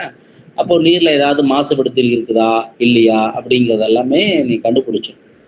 ஸோ அப்போ அந்த அந்த இதை கண்டுபிடிக்கிறதுக்காகத்தான், அந்த நீர்ல இருக்கக்கூடிய வேதித்தன்மையை கண்டுபிடிக்கிறதுக்காகத்தான் ஆஸ்பிரிடியம் அப்படிங்கிற உறுப்பானது அந்த உயிரினத்துக்கு காணப்படுகிறது. ஸோ அப்போ அப்படி ஆஸ்பிரிடியம் இருந்தா அது என்ன மாதிரியான உணர்வு உறுப்பாக செயல்படும் அப்படிங்கிறத அந்த கேள்வி கேட்குறாங்க. அது வெப்ப உணர்வேற்பியா இல்ல பெரிட்டிமா சம்பந்தம் இல்லாத ஒரு ஆப்ஷன். செகண்ட் ஆப்ஷன் அப்படிங்கிற ஆப்ஷன்ல பெரிட்டிமா அப்படிங்கிறது என்ன அப்படின்னா, மண்புழுவுடைய அறிவியல் பெயர்ல வரக்கூடியது. 3வது ஆப்ஷன் என்ன சொல்லுது, வேதி உணர்வி அப்படின்னா வேதிப்பொருள். இப்ப நீர்ல ஏதாவது நம்ம கெமிக்கலை கலக்குறோம், உதாரணமாக பக்கத்துல ஒரு சாயப்பட்டு இருக்குன்னா, சாயப்பட்ட கழிவுகள்லாம் நீர்ல கலந்துச்சு அப்படின்னா அந்த சாயத்துல கூடிய கெமிக்கல்ஸை என்ன பண்ணணும், உணர்ந்துக்கணும். ஸோ அப்போ அதில் கூடிய கெமிக்கல்ஸை இது உணர்ந்து என்ன பண்ணும், அந்த இடத்த விட்டு நகரத்தான் போகும். ஏன்னா அது மாசுபடுத்திகள் அதிகமாக சேர்ந்துச்சுன்னா அந்த நீர்ல அது உயிரினம் வாழாது. உடனே என்ன பண்ணும், ஒன்றும் மைக்ரேட் ஆகி வெளியே போயிடும், இல்லை இறந்து போயிடும். என்ன காரணம், அந்த ஆஸ்பிரிடிங்கிற உறுப்பு அதில் கூடிய வேதித்தன்மையை கண்டுபிடிக்கக்கூடியது. தொடு உணர்வு இப்ப நத்தைகளுக்கு ஆட்டோமேட்டிக் தொடு உணர்வு நிறையவே இருக்குது. இப்போ நம்ம எதுவும் நம்ம தொடாம இருந்தோம்னா ஆட்டோமேட்டிக்கா அதுல கூடிய உயிரினமானது வெளியே வரும். அந்த ஓட்டுல இருந்து ஏதாவது ஒரு சின்ன பக்கத்துலயுமே நின்னாவே போதும், ஆட்டோமேட்டிக்கா அந்த உணர்வு என்ன ஆகும்னா, யாரோ நம்ம இது பண்ண போறாங்க அப்படின்ட்டு உடலை என்ன பண்ணும், உள்ளே இழுத்து கொள்ளக்கூடியது தொடு உணர்வு. தொட்டோம்னா அது ஆட்டோமேட்டிக்காக என்ன பண்ணும், அதோட சென்சஸுக்கு நல்லாவே தெரியும். ஸோ இது மாதிரியான உணர்வெறிப்பியல். அப்போ ஆஸ்பிரிங்கிறது என்ன உணர்வெறிப்பி அப்படின்னு பார்த்தீங்கன்னா, அந்த நீளக்கூடிய வேதித்தன்மையை கண்டுபிடிக்கக்கூடிய உணர்வெறிப்பியாக இருக்கு. இதுல அடுத்தது 9வது கேள்வி பார்த்தீங்கன்னா, உங்களுக்கு என்ன இளம் பருவ ஹார்மோன்கள் சுரக்கக்கூடிய பூச்சியுடைய நாளமில்லா சுரப்பி எது அப்படின்னு கேட்குறோம். இளம் பருவ ஹார்மோனை சுரக்கக்கூடிய பூச்சிக்கூடிய நாளமில்லா சுரப்பி இது வந்து எங்க இருக்கும் அப்படின்னு பார்த்தீங்கன்னா, அதாவது கரப்பான் பூச்சியில் இந்த மாதிரியான ஒரு நம்ம ஹார்மோனை பார்க்கலாம். ஏன்னா அதில் இருக்கக்கூடிய நாளமில்லா சுரப்பில் நம்ம அந்த ஹார்மோனை பார்க்க முடியும். ஸோ அந்த வகையில் பார்த்தீங்கன்னா இதில் மொத்தம் உங்களுக்கு வந்து ஆப்ஷன் கார்போரா அல்லேட்டா அப்படின்னு ஒன்று இருக்குது, கார்போரா அல்பிகன்ஸ்னு ஒன்று இருக்குது, கார்போரா மைசினா அப்படின்னு ஒரு தேர்ட் ஆப்ஷன் இ ஆப்ஷனை கொடுத்துருக்காங்க. இ ஆப்ஷனில் மேற்கண்ட எல்லாம் கொடுத்துருக்குறாங்க. பொதுவாக இந்த பூச்சிகளை பொறுத்தளவுல இந்த இளம் பருவ ஹார்மோன் அப்படின்னா இப்போ வந்து பூச்சிகளை எல்லாமே உங்களுக்கு மறைமுக வாழ்க்கை தான். மறைமுக வாழ்க்கைன்னா முதல்ல முட்டைகள்ல இருந்து இளம் உயிரி லார்வா, அப்புறம் தான் அது வந்து கொஞ்சம் கொஞ்சமா வளர்ச்சி அடையினா நமக்கு தோலுறுத்து நடக்கும் இல்லையா, முதல் நிலை, 2ஆம் நிலை, 3ஆம் நிலைன்னு சொல்லுவாங்க. அதை கேட்டர் பில்லர் அப்படின்னு சொல்லுவாங்க. அப்புறம் தான் வளர்ந்து முதுவியம் ஆகும். ஸோ இந்த மாதிரி நிலைகள் இருக்கு இல்லையா, அப்போ அந்த நிலைகளை கடக்கணும். அப்ப நிலையில கடக்கும் பொழுது அந்த உயிரினம் வந்து வளர்ச்சி அடையணும் இல்லையா, அந்த வளர்ச்சி அடைவதை தூண்டுவதற்கு சில ஹார்மோன் தேவைப்படுது இல்லையா, அந்த ஹார்மோனை சுரக்கக்கூடிய சுரப்பி எதுன்னு தான் கேட்கறாங்க. அது வந்து நமக்கு பொதுவாக கார்போரா அல்லேட்டா அப்படின்னு சொல்லக்கூடிய பூச்சிலக்கூடிய முக்கியமான ஒரு நாளமில்லா சுரப்பி தான் என்ன பண்ணுது, இளம் பருவ ஹார்மோனை சுரந்து அந்த இளம் பருவத்தில் இருக்கக்கூடிய அந்த உயிரினங்களை வளர்ச்சி அடைய வைத்து முதிர்ச்சி அடைவதற்கு உதவி செய்யக்கூடிய ஹார்மோன் அதுதான். அப்புறம் 10வது கேட்டா உச்சரேரியா காணப்படும் நினைக்கிற உச்சரேரியா அப்படிங்கிறது என்ன அப்படின்னா, ஒரு யானைக்கால் நோயை உண்டு பண்ணக்கூடிய ஒரு புழுவினம், உருளை புழுக்கள் சார்ந்தது தான். அதாவது உச்சரேரியா பான்கிராப்டி அப்படின்னு அது பெயர் உண்டு, யானைக்கால் புழு அப்படின்னு சொல்லுவாங்க. ஸோ அது காணப்படக்கூடிய இடம் எங்கேன்னு கேட்குறாங்க. இது நீங்க 12லேயே நீங்க தெரிஞ்சுக்கிட்ட விஷயம்தான். என்ன காரணம் அப்படின்னா, நமக்கு அந்த உச்சரேரியா பான்கிராப்டி நேரடியாக மனிதனுக்கு வராது. அது வந்து ஒரு பெண் கியூலஸ் கொசுவின் மூலமாகத்தான் நம்ம உடலை வந்து அடையும்.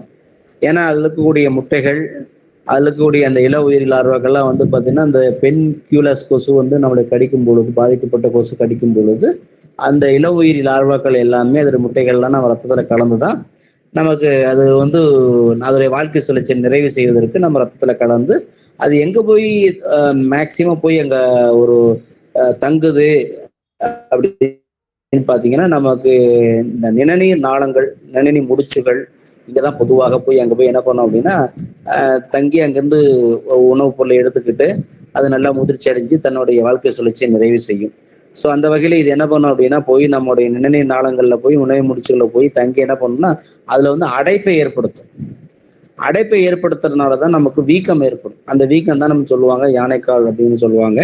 ஸோ அது வந்து பொதுவாக உச்சரேரியா காணப்படும் இடம் நம்ம உடல்ல வந்து பார்த்தீங்கன்னா நிணநீர் முடிச்சுகள்ல தான் நமக்கு பொதுவாக இருக்கும். வேற பக்கம் நம்ம நிணநீர் முடிச்சுகள் மண்ணீர்ல இருக்கும். சரியா, இது மாதிரி முக்கியமான உறுப்புகள்ல கல்லீரல்ல இருக்கும். இது மாதிரி முக்கியமான உறுப்புகள்ல மட்டும்தான் நிணநீர் நாளங்கள்ல இருக்கும். இது மாதிரி உறுப்புகள்ல மட்டும்தான் பொதுவாக இருக்கும். வேற எங்கேயுமே நமக்கு உச்சரேரியா வந்து எங்கேயுமே அது தங்காது. ஸோ அதில் ஆப்ஷனை கொடுத்துருக்குறாங்க. ஆ நெடில் ஆப்ஷன் நுரையீரல் கொடுத்துருக்குறாங்க, இ ஆப்ஷன் கண் கொடுத்துருக்குறாங்க, நெடில் இ இனச்சல் சுரப்பில் கொடுத்துருக்காங்க. இதுல வந்து நமக்கு தங்குவது இல்லை. சரி, அடுத்து வந்து வீட்டு ஈயுடைய வாயு உறுப்பு, ஹவுஸ் பிளைன்னு சொல்லுவாங்க, மஸ்கா டொமஸ்டிகா அப்படின்னு சொல்லக்கூடிய வீட்டு ஈ. ஸோ இது வந்து பார்த்தீங்கன்னா எப்படி இருக்குன்னா, இது ஸ்பாஞ்சு மாதிரி இருக்கும். இப்போ நம்முடைய உதாரணமாக ஒரு உணவுப் பொருளை போய் உட்காருது அப்படின்னா அதை போய் உறிஞ்சுக்கும், அதில் இருக்க என்ன சத்துக்களை உரியும். எப்படி உரியும்னா ஸ்பாஞ்சு மாதிரி. இப்போ சாதாரணமாக நீங்கள் ஸ்பாஞ்சை கொண்டு போய் நீ தண்ணியில் வச்ச தண்ணி அப்படி உறிஞ்சிரும் இல்லையா, அது மாதிரி என்ன அதோடைய வாயு உறுப்பு இருக்கும். நம்ம உடல்ல உதாரணமாக நம்ம காயமாயிருச்சு, ரத்தம் வந்து வெளியேறுன்னா ரத்தத்து மேலே உட்காரும். நீங்கள் கறிக்கடைகள்லாம் பார்த்தீங்கன்னா உங்களுக்கு போய் பார்த்துருப்பீங்க, அங்கே கோழிலாம் வெட்டுவாங்க பார்த்துருப்பீங்க இல்லையா, அப்போ அங்கே ரத்தம் ஏதாவது செஞ்சு கிடக்கும், ஏதாவது இருக்குன்னா அங்கே ஈ அதிகமாக இருக்கும் பார்த்துருப்பீங்க இல்லையா. ஸோ என்ன பண்ணும், ஸ்பாஞ்சு மவுத் பார்ட்ஸ் சொல்லுவாங்க, அது வந்து ஒட்டும் அதாவது உறிஞ்சும் வகை வாயுறுப்புன்னு சொல்லுவாங்க. ஸோ அது என்ன பண்ணும், அப்படியே அந்த இருக்கக்கூடிய உணவுப் பொருளை அப்படியே உறிஞ்சு ஒத்தி எடுக்கிறது அப்படின்னு சொல்லுவாங்க. இது மாதிரி வாயுறுப்பு தான் பொதுவாக வீட்டு ஈக்கு இருக்கும். அதுக்கு 4 ஆப்ஷன் கொடுத்துருக்காங்க. துளைத்து உறிஞ்சும் வகை. துளைத்துன்னா நம்ம ஓட்ட போடணும். உதாரணமாக நமக்கு வந்து இப்போ கொசு பார்த்துருக்கீங்கன்னா நமக்கு வந்து என்ன பண்ணும், நம்முடைய தோல்ல உட்காந்துச்சுன்னா என்ன பண்ணும், அதோடைய ஊசி மாதிரி இருக்கும் வந்து பார்த்துருக்குறீங்க இல்லையா, கொசுல வாயுப்பு. அது வந்து என்ன, தோலை வந்து துளைத்து தான் வந்து என்ன பண்ணும், உணவுப் பொருளை உறிஞ்சும், ரத்தத்தை உறிஞ்சக்கூடியது. கடித்து உறிஞ்சு வகைன்னு இருக்குது. அப்போ நம்ம கடிக்கணும், உதாரண பூச்சிகள்லாம் பார்த்தீங்கன்னா கடிக்கும், பார்த்துருப்பீங்க இல்லையா. ஸோ அது கடித்து உறிஞ்சக்கூடியது. இப்போ வண்டெல்லாம் பார்த்தீங்கன்னா கடிக்கும். ஸோ கடித்து உறிஞ்சக்கூடியது இருக்குது. ஒற்றி உறிஞ்சுதுங்கிறதா பஞ்சு மாதிரி சொன்னேன் நான் உங்களுக்கு. ஒற்றி உறிஞ்சக்கூடிய வகைன்னு சொல்லுவாங்க. கடித்து மெல்லும் வகை அப்படின்னு ஒன்று இருக்குது. கடித்து மெல்லும் வகைன்னா இப்போ உதாரணமாக நம்முடைய தோல் பகுதியை கடிக்கிறது. ஸோ இதெல்லாமே கடித்து மெல்லும் வகை அப்படின்னு சொல்லுவாங்க. 4 வகையான விடைகளை கொடுத்துருக்குறாங்க. நமக்கு வந்து கேட்ட கேள்வி வந்து வீட்டு ஈயுடைய வாயுறுப்பு எந்த வகைன்னு சொல்லுவோம். அது வந்து பொதுவாக ஸ்பாஞ்சி அப்படின்னு நாங்கள் சொல்லக்கூடிய ஒற்றி உறிஞ்சக்கூடிய வகையாக நம்ம இது சொல்லணும். அடுத்தது வந்து பார்த்தீங்கன்னா உங்களுக்கு ஃபேசியோல ஹிப்பாட்டிகா அப்படிங்கிறதோட பண்பு கேட்குறான்.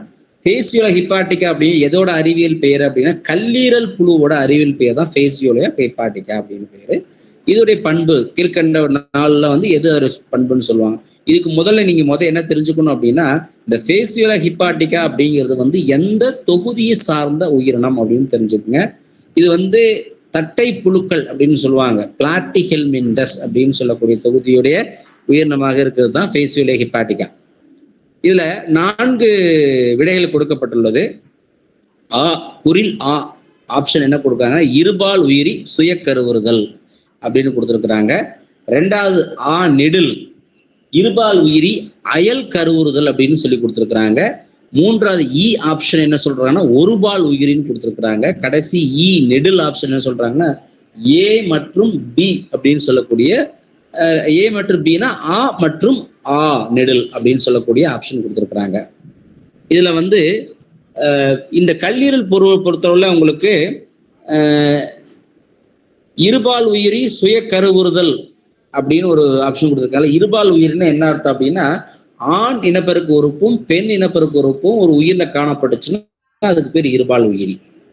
இல்ல சுய கருவுதல் அப்படின்னா ஆண் இனப்பெருக்கு செல்லும் பெண் இனப்பெருக்கு செல்லும் அதே உடலுக்குள்ள இணையிறது, அது எதுக்கு சுய கருவுதல் அப்படின்னு பேரு. இதே அயல் கருவுதல் அப்படின்னா ஒரு உயிரினத்திலிருந்து இன்னொரு உயிரினத்துக்கு வந்து அந்த இணைச்சல்கள் வந்து பரிமாற்றத்தின் காரணமாக இணைதல் அப்படின்னு சொல்லுவாங்க. ஆண் இணைச்சலும் பெண் இணைச்சலும் வந்து பரிமாற்றம், அதாவது இணைதல் மூலமாக இணையப்படுதுன்னு சொல்லுவாங்க. அது வந்து அயல் கருவுதல், வேற ஒரு உயிரில் அப்படின்னு சொல்லக்கூடியது. ஒருபால் உயிரி அப்படின்னா ஆண் பெண் தனித்தனியா இருக்கும், அதான் ஒருபால் உயிரி. இப்ப மனிதன்லாம் ஒருபால் உயிரி, ஏன்னா ஆண் தனியா இருக்கும் பெண் தனியா இருக்கும், அது மாதிரி. ஸோ இப்போ இதுல வந்து நமக்கு இதோடைய ஆப்டான ஒரு பண்பு அப்படின்னு எடுத்துக்கிட்டீங்கன்னா இது இருபால் உயிரி, இது காமனானது தான். என்னன்னு சொல்லுவாங்கன்னா அது ஹெர்மாப்ராடைட் அப்படின்னு ஆங்கிலத்தை சொல்லுவாங்க. ஹெர்மாப்ராடைட் சில நேரங்களில் கொடுத்தாலும் உங்களுக்கு புரிஞ்சுக்கணும். ஹெர்மாப்ராடைட் அப்படின்னாவே என்ன அர்த்தம்னா இருபால் உயிரி சொல்றாங்கன்னா அப்படின்னு அர்த்தம். சரியா? இப்ப பொதுவாக நம்ம தட்டை புழுக்குள்ள முக்கியமான பண்புல என்ன சொல்லுவோம், சுய கருவுதல் நடைபெறும். ஏன்னா அந்த உயிரினத்திலேயே வந்து ஆண் இனப்பெருக்கும் பெண் இனப்பெருக்கும் இருக்கிறனால அங்கேயே வந்து கருவுறுதல் வந்து நடக்கும். அது ஒரு முக்கியமான பண்பு தான். ஆனா ஒரு சில உயிரினங்கள்ல வந்து பாத்தீங்கன்னா அயல் கருவுதல் வேறொரு உயிரினத்தின் மூலமாக கூட இது வந்து நடக்கும் சொல்லுவோம். வாழ்க்கை சுழற்சி நிறைவு செய்யணும் இல்லையா. அப்போ வந்து என்ன பண்ணோம்னா ஒரே உயிர் இருக்காது, அதுக்கு ஒரு ஓம்புயிரி தேவைப்படும் இல்லையா. அப்போ அந்த ஓம்புயிரின் காரணம் உதவியினால மட்டும்தான் அதனால கருவுதலை வந்து நிகழ்த்த முடியும். இப்போ நமக்கு சாதாரணமா பிளாஸ்மோடியமே இருக்குதுன்னா பிளாஸ்மோடி இது வந்து மனிதன்ல வந்து மனிதனையும் ஒரு கொசுவும் தான் இணைக்குது. 2 உயிரினம் தேவைப்படுது அதை வந்து வாழ்க்கை சுழற்சியை நிறைவு செய்வதற்காக. அப்போ மனிதன்ல வந்து என்ன பண்ணும், பாலின இனப்பெருக்கத்தையும் அதோடைய கொசுடைய உடல்ல வந்து பால் இனப்பெருக்கத்தையும் மேற்கொள்கிறது. ஸோ இது மாதிரியா வந்து இந்த ஃபேசியோல ஹிப்பாட்டிகா அப்படின்னு கல்லீரல் மட்டும், ஏன்னா இது வந்து ஒரு ஒட்டுண்ணி வகைனால வந்து ஏதாவது உயிரினத்தை வந்து அதை டிபெண்ட் பண்ணி தான் இருக்கணும் இல்லையா. ஸோ அப்படிங்கிறப்போ ஒரு சில நேரங்கள்ல என்ன பண்ணும், அயல் கருவுதல் ஏதோ ஒரு வழியில அப்படின்னா இப்போ இந்த கல்லீரல் புழு வந்து பாத்தீங்கன்னா அதோடைய வேஸ்ட் எல்லாமே என்ன பண்ணும் அப்படின்னா நம்ம மலத்தின் வழியாக போகலாம். அந்த மலத்துல இருக்கக்கூடிய முட்டைகளோ அது என்ன ஆகுன்னா மற்றவர்களுக்கு பரவி அது மூலமாக அது வந்து என்ன பண்ணா இன்னொரு உயிரினமாக மாறக்கூடிய வாய்ப்புகள் உண்டு.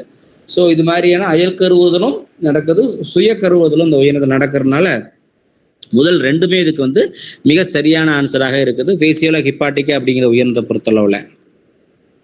அடுத்து வந்து பாத்தீங்கன்னா உங்களுக்கு 13வது ஒரு கேள்வி கேட்டிருக்காங்க, ஒரு பொறுத்து கேட்டிருக்கிறாங்க. என்ன கேட்கிறாங்கன்னா பகுதி 1, 2ன்னு சொல்லி கேட்டிருக்கிறாங்க. இதை பொறுத்தளவுல இதுல என்ன கேட்கறாங்கன்னா கேள்வி, இந்த பகுதி 1, 2ல கொடுக்கப்பட்ட உள்ள இந்த ஒரு விடைகள்ல வந்து பாத்தீங்கன்னா அதாவது விலங்குகளும் அதோடைய உறுப்புகள்ல வந்து பாத்தீங்கன்னா ஏதாவது ஒண்ணு வந்து பொருந்தி இருக்குது. அந்த பொருந்திய ஆன்சர்ஸ் என்னன்னு கேட்கறாங்க. இப்போ இதுல சஃபலாய் தான் உங்களுக்கு கொடுத்துருக்குறாங்க. இப்போ நெஃப்ரிடியா, மல்பிஜன் குழல்கள், புரோட்டோநெஃப்ரிடியா, சிறுநீரகம் அப்படிங்கிறது வந்து இது எல்லாமே கழிவுநீக்கு உறுப்பாக இருக்குது. அது அடுத்தது வந்து உயிரினம் கொடுத்துருக்காங்க. என்னென்ன உயிரினம் கொடுத்துருக்காங்கன்னா ஹைட்ரா கொடுத்துருக்காங்க, அட்டை கொடுத்துருக்குறாங்க, சுறா கொடுத்துருக்குறாங்க. அது இல்லாமல் சில உருளை புழுக்கள் உயிரினங்கள் கொடுத்துருக்குறாங்க, கரப்பான் பூச்சிகள் கொடுத்துருக்குறாங்க. அப்போ இது இந்த கழிவுநீக்கு உறுப்பு எப்படி வந்து அந்த உயிரினத்தோட சரியாக பொருந்துகிறது, பொருந்தி அதுக்கு உண்டான இணைகள் என்ன அப்படின்னு கண்டுபிடிக்கணும். இதில் எடுத்துக்கிட்டிங்கன்னா இப்போ நெஃப்ரிடியா எடுத்துக்கிட்டிங்கன்னு வச்சுக்கோங்க. இந்த நெஃப்ரிடியா எந்த உயிரினத்துல வந்து கழிவுநீக்க உறுப்பாக செயல்படுகிறது அப்படின்னு பார்த்தீங்கன்னா, இப்போ இதில் அவங்களுக்கு ஹைட்ரா கொடுத்துருக்குறாங்க. ஆனால் ஹைட்ரா பொறுத்தளவு நம்ம என்ன சொல்ல முடியாதுன்னா அது கழிவுநீக்க உறுப்பு ப்ராப்பராக அதோடைய கழிவுநீக்க உறுப்பு இருக்குன்னு சொல்ல முடியாது. அப்புறம் அட்டை இருக்குது, அது கணுக்காலிகள் வகையில் இருக்குது. அப்புறம் சுறா, சுறா முதலிய மீன்கள் வகை இல்லையா இருக்குது. அது இல்லாமல் 2 உயிரினம் இருக்குது. 2 என்ன உயிரினம் கொடுத்துருக்குன்னா உருளை புழுக்கள் கொடுத்துருக்குறாங்க. அடுத்து வந்து பார்த்தீங்கன்னா உங்களுக்கு கரப்பான் பூச்சி கொடுத்துருக்குறாங்க. இது மாதிரி உங்களுக்கு ஒரு 4-5 உயிரினங்கள் உங்களுக்கு கொடுக்கப்பட்டிருக்குது. ஸோ இப்போ இதோட பொருந்திய உயிரினங்கள் என்ன அப்படின்னு சொல்லி தான் நம்ம பார்க்க போகிறோம். இப்போ இந்த அட்டை இருக்கு இல்லையா, இந்த அட்டை வந்து பார்த்தீங்கன்னா உங்களுக்கு எதில் வந்துன்னா வலதசை புழுக்கள் இருக்கக்கூடியது. அந்த வலதசை புழுக்கள் இருக்கக்கூடிய உயிரினங்கள் பொதுவாகவே, அதாவது நம்ம மண்புழுவாக இருக்கட்டும், இல்லை நீரிஸ் அப்படின்னு சொல்லக்கூடிய உயிரினமாக கூட இருக்கட்டும், அட்டை இது மாதிரி உயிரினங்கள் எல்லாமே பொதுவாக அதோடைய கழிவுநீக்க உறுப்புன்றது நெஃப்ரிடியா. நெஃப்ரிடியா 4 நெஃப்ரிடியா துளைகள் வந்து உடலில் இருக்கிற கண்டங்கள் முழுவதுமே இருக்கும். ஆனால் திறப்பு அப்படின்னு பார்த்தீங்கன்னா அந்த மலவாய் வழியாக திறக்கும். ஆனால் வந்து இது கழிவுநீக்க உறுப்புன்னு சொன்னீங்கன்னா அது நெஃப்ரிடியா தான் அதோடைய கழிவுநீக்க உறுப்பாக இருக்குது அந்த அட்டையை பொறுத்தளவில். மல்பிஜன் குழல்கள் இது நீங்கள் படிச்சிருப்பீங்க இல்லையா, கரப்பான் பூச்சியில் இருக்கக்கூடிய பூச்சிகளில் பொதுவாக மல்பிஜன் குழல்கள் காணப்படுகிறது. புரோட்டோநெஃப்ரிடியா, புரோட்டோநெஃப்ரிடியா அப்படிங்கிறது வந்து பார்த்தீங்கன்னா அதாவது அந்த நெஃப்ரிடியாவுக்கும் முன்னாடின்னு சொல்லலாம். அதாவது உதாரணமாக சொல்ல போனோம்னா உடலில் இருக்கக்கூடிய துளைகள் மூலியமாக இதனுடைய கழிவுப் பொருள் வெளியேற்றப்படுகிறது. இப்போ உதாரணமாக அமீபான்னு சொல்கிறோம் இல்லையா, அமீபா எப்படி கழிவு நீக்கத்தை மேற்கொள்கிறது அப்படின்னு பார்த்தீங்கன்னா அதில் கூட இருக்கக்கூடிய துளைகள் மூலமாக, துளைகள் அப்படின்னா அதில் கூடிய ஏதாவது சிறிய துளைகள் மூலமாக விரவல் முறையில் தான் நடக்கும் அப்படின்னு சொல்லுவோம். இப்போ தட்டைப்புழுக்கள் எடுத்துக்கிட்டிங்கன்னா அதில் வந்து என்ன இருக்கும் அப்படின்னா சுடர் செல்கள் கேள்விப்பட்டிருப்பீங்க இல்லையா, அதில் தான் வந்து கழிவு நீக்கம் ஊழ்களை ஒழுங்குபாடு நடக்கும்னு சொல்லுவோம். அப்போ அங்கே சுடர் செல்கள் அப்படிங்கிறது ஒரு புரோட்டோநெஃப்ரிடியா வகை தான். சரியா? ஸோ இது மாதிரி மொத்தம் 3 வகை இருக்கும். இது நீங்கள் 8ஆம் வகுப்பு படிச்சிருக்க வாய்ப்பு இருக்குது. புரோட்டோநெஃப்ரிடியா, மெட்டாநெஃப்ரிடியா, மெகாநெஃப்ரிடியான்னு சொல்லுவாங்க. இப்போ புரோட்டோநெஃப்ரிடியங்கள் எல்லாமே உங்களுக்கு ஒரு கீழ்நிலை உயிரினங்கள்ல தான் பொதுவாக புரோட்டோநெஃப்ரிடியா இருக்கும். ஸோ அந்த வகையில் இது வந்து என்னன்னு சொல்லலாம்னா ஹைட்ரா சொல்லலாம், புரோட்டோநெஃப்ரிடியங்கள் இருக்குது. அடுத்து சிறுநீரகம். சிறுநீரகம் வந்து இருக்கிறதுலே ஒரு பெரிய மெச்சூர்டான அனிமலாக தான் இருக்கும். இருக்கிற அனிமலில் பார்த்தீங்கன்னா சுறா தான் இருக்கிற பெரிய அனிமலாக இருக்கும் இல்லையா. ஸோ அதில் தான் உங்களுக்கு வந்து பொதுவாக இருக்கும். சரியா? இதுதான் உங்களுக்கு வந்து ஒரு பொருத்துகள் இருக்கக்கூடியது. இதில் வந்து பார்த்தீங்கன்னா உங்களுக்கு இந்த உருளை புழுக்கள் இருக்கு இல்லையா, உருளை புழுக்கள் கூடியும் புரோட்டோநெஃப்ரிடியங்கள் தான் இருக்குது. ஏன்னா உருளை புழுக்கள் இருக்கும் ரென்னட் சுரப்பிகள் அப்படின்னு சொல்லுவாங்க கழிவுநீக்க உறுப்பு. சுரசல் எப்படி புரோட்டோநெஃப்ரிடியாவோ அதே போல தான் இங்கேயும் இந்த உருளை புழுக்களுடைய ரென்னட் சுரப்பிகளும் உங்களுக்கு வந்து ஒரு புரோட்டோநெஃப்ரிடியங்களாகத்தான் நமக்கு செயல்படுகிறது. ஸோ அந்த வகையில் உங்களுக்கு 4 ஆப்ஷனில் ஃபர்ஸ்ட் ஆப்ஷன் தான் உங்களுக்கு சரியான ஆப்ஷனாக இருக்குது. ஏன்னா ஏங்கிறது வந்து பார்த்தீங்கன்னா உங்களுக்கு வந்து நெஃப்ரிடியல் கொடுத்துருக்குறாங்க. நெஃப்ரிடியங்கள் பொதுவாக எங்கே காணப்படுது அப்படின்னு பார்த்தீங்கன்னா அட்டையில் இருக்குன்னு சொல்லியிருக்கிறேன். அடுத்து 2வது பி ஆப்ஷன் வந்து பார்த்தீங்கன்னா மல்பிஜன் குழல்கள், அதை எங்களுக்கு சின்ன பூச்சிகளில் பொதுவாக இருக்குன்னு கரப்பான் பூச்சி இருக்குன்னு சொல்லியிருக்கிறேன். அடுத்து 3வது வந்து பார்த்தீங்கன்னா இந்த புரோட்டோநெஃப்ரிடியான்னு சொன்னோம், அது வந்து உருளை புழுக்கள் இருக்கும், தட்டை புழுக்கள் இருக்கும், இதெல்லாம் இருக்குன்னு சொல்லியிருக்கிறோம். அடுத்து சிறுநீரகம் எடுத்துக்கிட்டீங்கன்னா உங்களுக்கு சொன்னேன் இருக்கிற பெரிய மெச்சூர்டு அனிமல்னு சொன்னேன், ஒரு சுறா அனிமலில் வந்து சிறுநீரகம் தான், அதெல்லாம் மெட்டாநெஃப்ரிடியா வகைகள். ஸோ அதனால வந்து சுறா வந்து சிறுநீரகம் தான் கழிவு நீக்க உறுப்பாக அங்கே செயல்படுகிறது. அதே போல் அடுத்த கேள்வி வந்து பார்த்தீங்கன்னா உங்களுக்கு இது ஒரு முக்கியமான ஒரு கேள்வி தான். கில்க் அண்ட் ஸ்பாஞ்சினுடைய செல் வகைகளை இன்னொரு செல்லை உற்பத்தி செய்வது எதுன்னு சொல்லுவாங்க. ஏன்னா ஸ்பாஞ்சின் அப்படிங்கிறது பஞ்சுகளை கடை பஞ்சுகளை சொல்லக்கூடியது. இது வந்து பல செல் உயிரினம் தான். ஆனால் அந்த உயிரினத்தில் வந்து செல்களுடைய நெருக்கம் இல்லாமல் காரணத்தினால இதில் வந்து இந்த உயிரினம் வந்து பார்த்தீங்கன்னா நம்ம திசுக்கள் இல்லாத ஒரு உயிரினம் சொல்லுவாங்க. அதே போல் இதில் முக்கியமாக 2 முக்கியமான செல்கள் இருக்குது. அதுதான் அந்த உயிரினத்துக்கு தேவையான எல்லா பணியும் மேற்கொள்ளக்கூடியது. மீதப்படி 2 வகையான செல்கள் தான் இருக்குது. அதுல என்னென்ன செல்களை உங்களுக்கு கொடுத்துருக்காங்க ஆல்ரெடி. உங்களுக்கு ஆப்ஷன்ல பினகோசைட் அப்படிங்கிறது இது முக்கியமான செல் இதுல இருக்குது. ரெண்டாவது வந்து நெடில் ஆப்ஷன் என்ன சொல்றதுன்னா ஆர்கியோசைட்டுகள். ஆர்கியோசைட்டுகள்ங்கிறது என்ன அப்படின்னா அது வந்து ஒரு நீட்சி மாதிரி இருக்கும், முட்கள் மாதிரி இருக்கும். அந்த பஞ்சுகளை தொடும் பொழுது என்ன ஆகுன்னா நம்ம கையில வந்து உருத்துற மாதிரி உணர்வு ஏற்பது காரணம் என்னன்னா அதுல கூடிய நீட்சிகள் விரல் போன்ற நீட்சிகளாக இருக்கும். அதான் ஆர்கியோசைட்டுகள் அப்படின்னு சொல்லுவாங்க. அடுத்த மூன்றாவது ஆப்ஷன் என்ன சொல்லுவாங்கன்னா தீசோசைட்டுகள் அப்படின்னு சொல்லுவாங்க. இது மூன்றாவது ஆப்ஷனா இருக்கக்கூடியது. அடுத்த நாலாவது ஆப்ஷன் கொலனோசைட்டுகள் அப்படின்னு சொல்லுவாங்க, இல்ல காலனோசைட்டுகள், அதாவது கழுத்துப்பட்டை செல்கள் அப்படின்னு தமிழ்ல பேருது இல்லை, ஆங்கிலத்தில் இருக்கிறதுனால உங்களுக்கு வித்தியாசமா தெரியுது. இது மாதிரி 4 விடைகள் கொடுக்கப்பட்டிருக்குது. ஆனா அவன் கேட்கிற கேள்வி என்னன்னா ஸ்பாஞ்சின் செல் வகையில இன்னொரு செல்லை உற்பத்தி செய்வது எதுன்னு தான் கேட்கிறான். அப்போ இன்னொரு செல்லை உற்பத்தி செய்யணும் அப்படின்னா அந்த கடற்பஞ்சுகள்ல இங்கேயும் வந்து என்ன மொட்டு விடுதல் அப்படின்னு ஒரு செயல்பாடு நடக்கும். அதாவது இனப்பெருக்கத்துல 2 வகையான இனப்பெருக்கம் இங்கேயும் நடக்கும், பாலிலா இனப்பெருக்கம், பால் இனப்பெருக்கம் நடக்கும். ஸோ அந்த வகையில மொட்டு விடுதல் அப்படின்னு சொல்லக்கூடிய என்னன்னா அதாவது உடல்ல வந்து ஏதோ ஒரு வகையில வந்து ஒரு வளர்ச்சி ஒரு ஏற்படும். அந்த வளர்ச்சியானது தொடர்ச்சியாக வளர்ந்து அது புது உயிர் தோற்றுவிக்கக்கூடியதை மொட்டு விடுதல் அப்படின்னு சொல்லுவாங்க. அதுபோல இந்த உடலை சுற்றி வந்து பார்த்தீங்கன்னா நிறைய விரல் நீட்சிகள் மாதிரி இருக்கும். அதுதான் வந்து இந்த ஆர்கியோசைட்டுகள் அப்படின்னு பேரு. ஸோ அதுதான் வந்து பார்த்தீங்கன்னா அது முழுமையாக வளர்ச்சி அடைந்து அது தனி உயிரினமாக உருவாகும் அப்படிங்கிறது தான் இதோடைய அர்த்தமா இருக்கு. ஸோ அதனால இதுல செல் வகையை தெரிஞ்சுக்கணும். அதுக்குடைய தெரிஞ்சாதான் அதோடைய நம்ம பணிகளை நம்ம தெரிஞ்சுக்க முடியும் எளிதாக. அடுத்த கடல் வெள்ளரி அப்படிங்கிற சொல்லக்கூடிய உயிரினம். இது வந்து பொதுவாக எந்த தொகுதியை சார்ந்ததுன்னா முத்தோழிகள் சொல்லுவாங்க, எக்கினோடெர்மேட்டா. அது எந்த வகுப்பை சார்ந்தது அப்படின்னு கேட்கறான். கடல் வெள்ளரி அப்படிங்கிறது வகுப்பு கேட்கறான், தொகுதி கேட்கல. நான் தொகுதி உங்களுக்கு சொல்லிட்டேன், முத்தோழிகள் அப்படின்னு நான் சொல்லிட்டேன். சரி, அதுல என்னன்னா எக்கினாய்டியா, இது வந்து வகுப்பு தான். அதாவது முத்தோழிகளுக்குரிய ஒரு முக்கியமான வகுப்பு தான் எக்கினாய்டியா. இக்கினஸ் அப்படின்னு அதோடைய உயர்ந்தலுக்கு சொல்லுவாங்க. அப்புறம் ஹாலதுராய்டியா அப்படின்னு சொல்லக்கூடியது 2வது ஆப்ஷனு. ஆப்ஷன் ஒபிராய்டியான்னு இருக்குது. கடைசியா வந்து பார்த்தீங்கன்னா நெடில் வந்து ஆஸ்ட்ரியாய்டியா அப்படின்னு சொல்லக்கூடிய ஆப்ஷன் கொடுத்துருக்குறான். நமக்கு கேட்கப்பட்ட கேள்வி வந்து கடல் வெள்ளரி எந்த வகுப்பை சார்ந்தது, தொகுதி கேட்கல, வகுப்பு கேட்கறாங்க. ஸோ இந்த கடல் வெள்ளரிய வகுப்பு பொறுத்தளவுல உங்களுக்கு ஹாலதுராய்டியா அப்படிங்கிறது தான் சரி. ஏன்னா எக்கினாய்டியா அப்படிங்கிறது ஆம்ஸ் இருக்கணும், ஆம்ஸ்னா விரல் நீட்சியல் அமைப்பு இருக்கணும். ஒபிராய்டியா அப்படிங்கிறது அது வட்ட வடிவத்தில் இருக்கக்கூடிய ஒரு உயிரினமா இருக்கும். ஆஸ்டிராய்டியா அப்படிங்கிறது இப்போ நட்சத்திர மீன் சொல்றோம் இல்லையா, அந்த நட்சத்திர மீனில் இருக்கக்கூடிய அந்த நீட்சிகள் 5 விரல் போன்ற நீட்சிகள் அது மாதிரி நம்ம. ஹாலதுராய்டியா அப்படின்னா ஹாலோ அப்படின்னா என்னதுன்னா ஒரு தண்டு போன்ற ஒரு உடல் அமைப்பு. எப்படி ஒரு ஒரு மரத்தோடைய ஒரு செடியோடைய தண்டு பகுதி எப்படி கெட்டியா இருக்கு இல்லையா, ஸோ அது போன்ற உடலமைப்பு அப்படின்னு சொல்லக்கூடிய. இப்போ உதாரணமாக ஒரு சோளத்தட்டைன்னு வச்சுக்கோங்க. சோளத்தட்டை வந்து ஆளோ அப்படின்னு சொல்லுவோம் இல்லையா. அப்போ வந்து இன்னும் ஈஸியாக சொல்ல போனால் பப்பாளியோடைய அந்த இலை இருக்கக்கூடிய தண்டு இருக்கு இல்லையா, அதெல்லாம் ஹாலோவா இருக்கும். ஸோ அப்படி சொல்லக்கூடிய மூங்கில் ஹாலோவா இருக்கு சொல்றோம் இல்லையா. ஸோ அது மாதிரியான உடலமைப்பு கொண்ட ஒரு உயிரினம் தான் ஹாலதுராய்டியா அப்படின்னு சொல்லுவாங்க. இது வந்து கடல் வெள்ளரி பொறுத்தல நிறைய உதாரணங்கள் இருக்குது.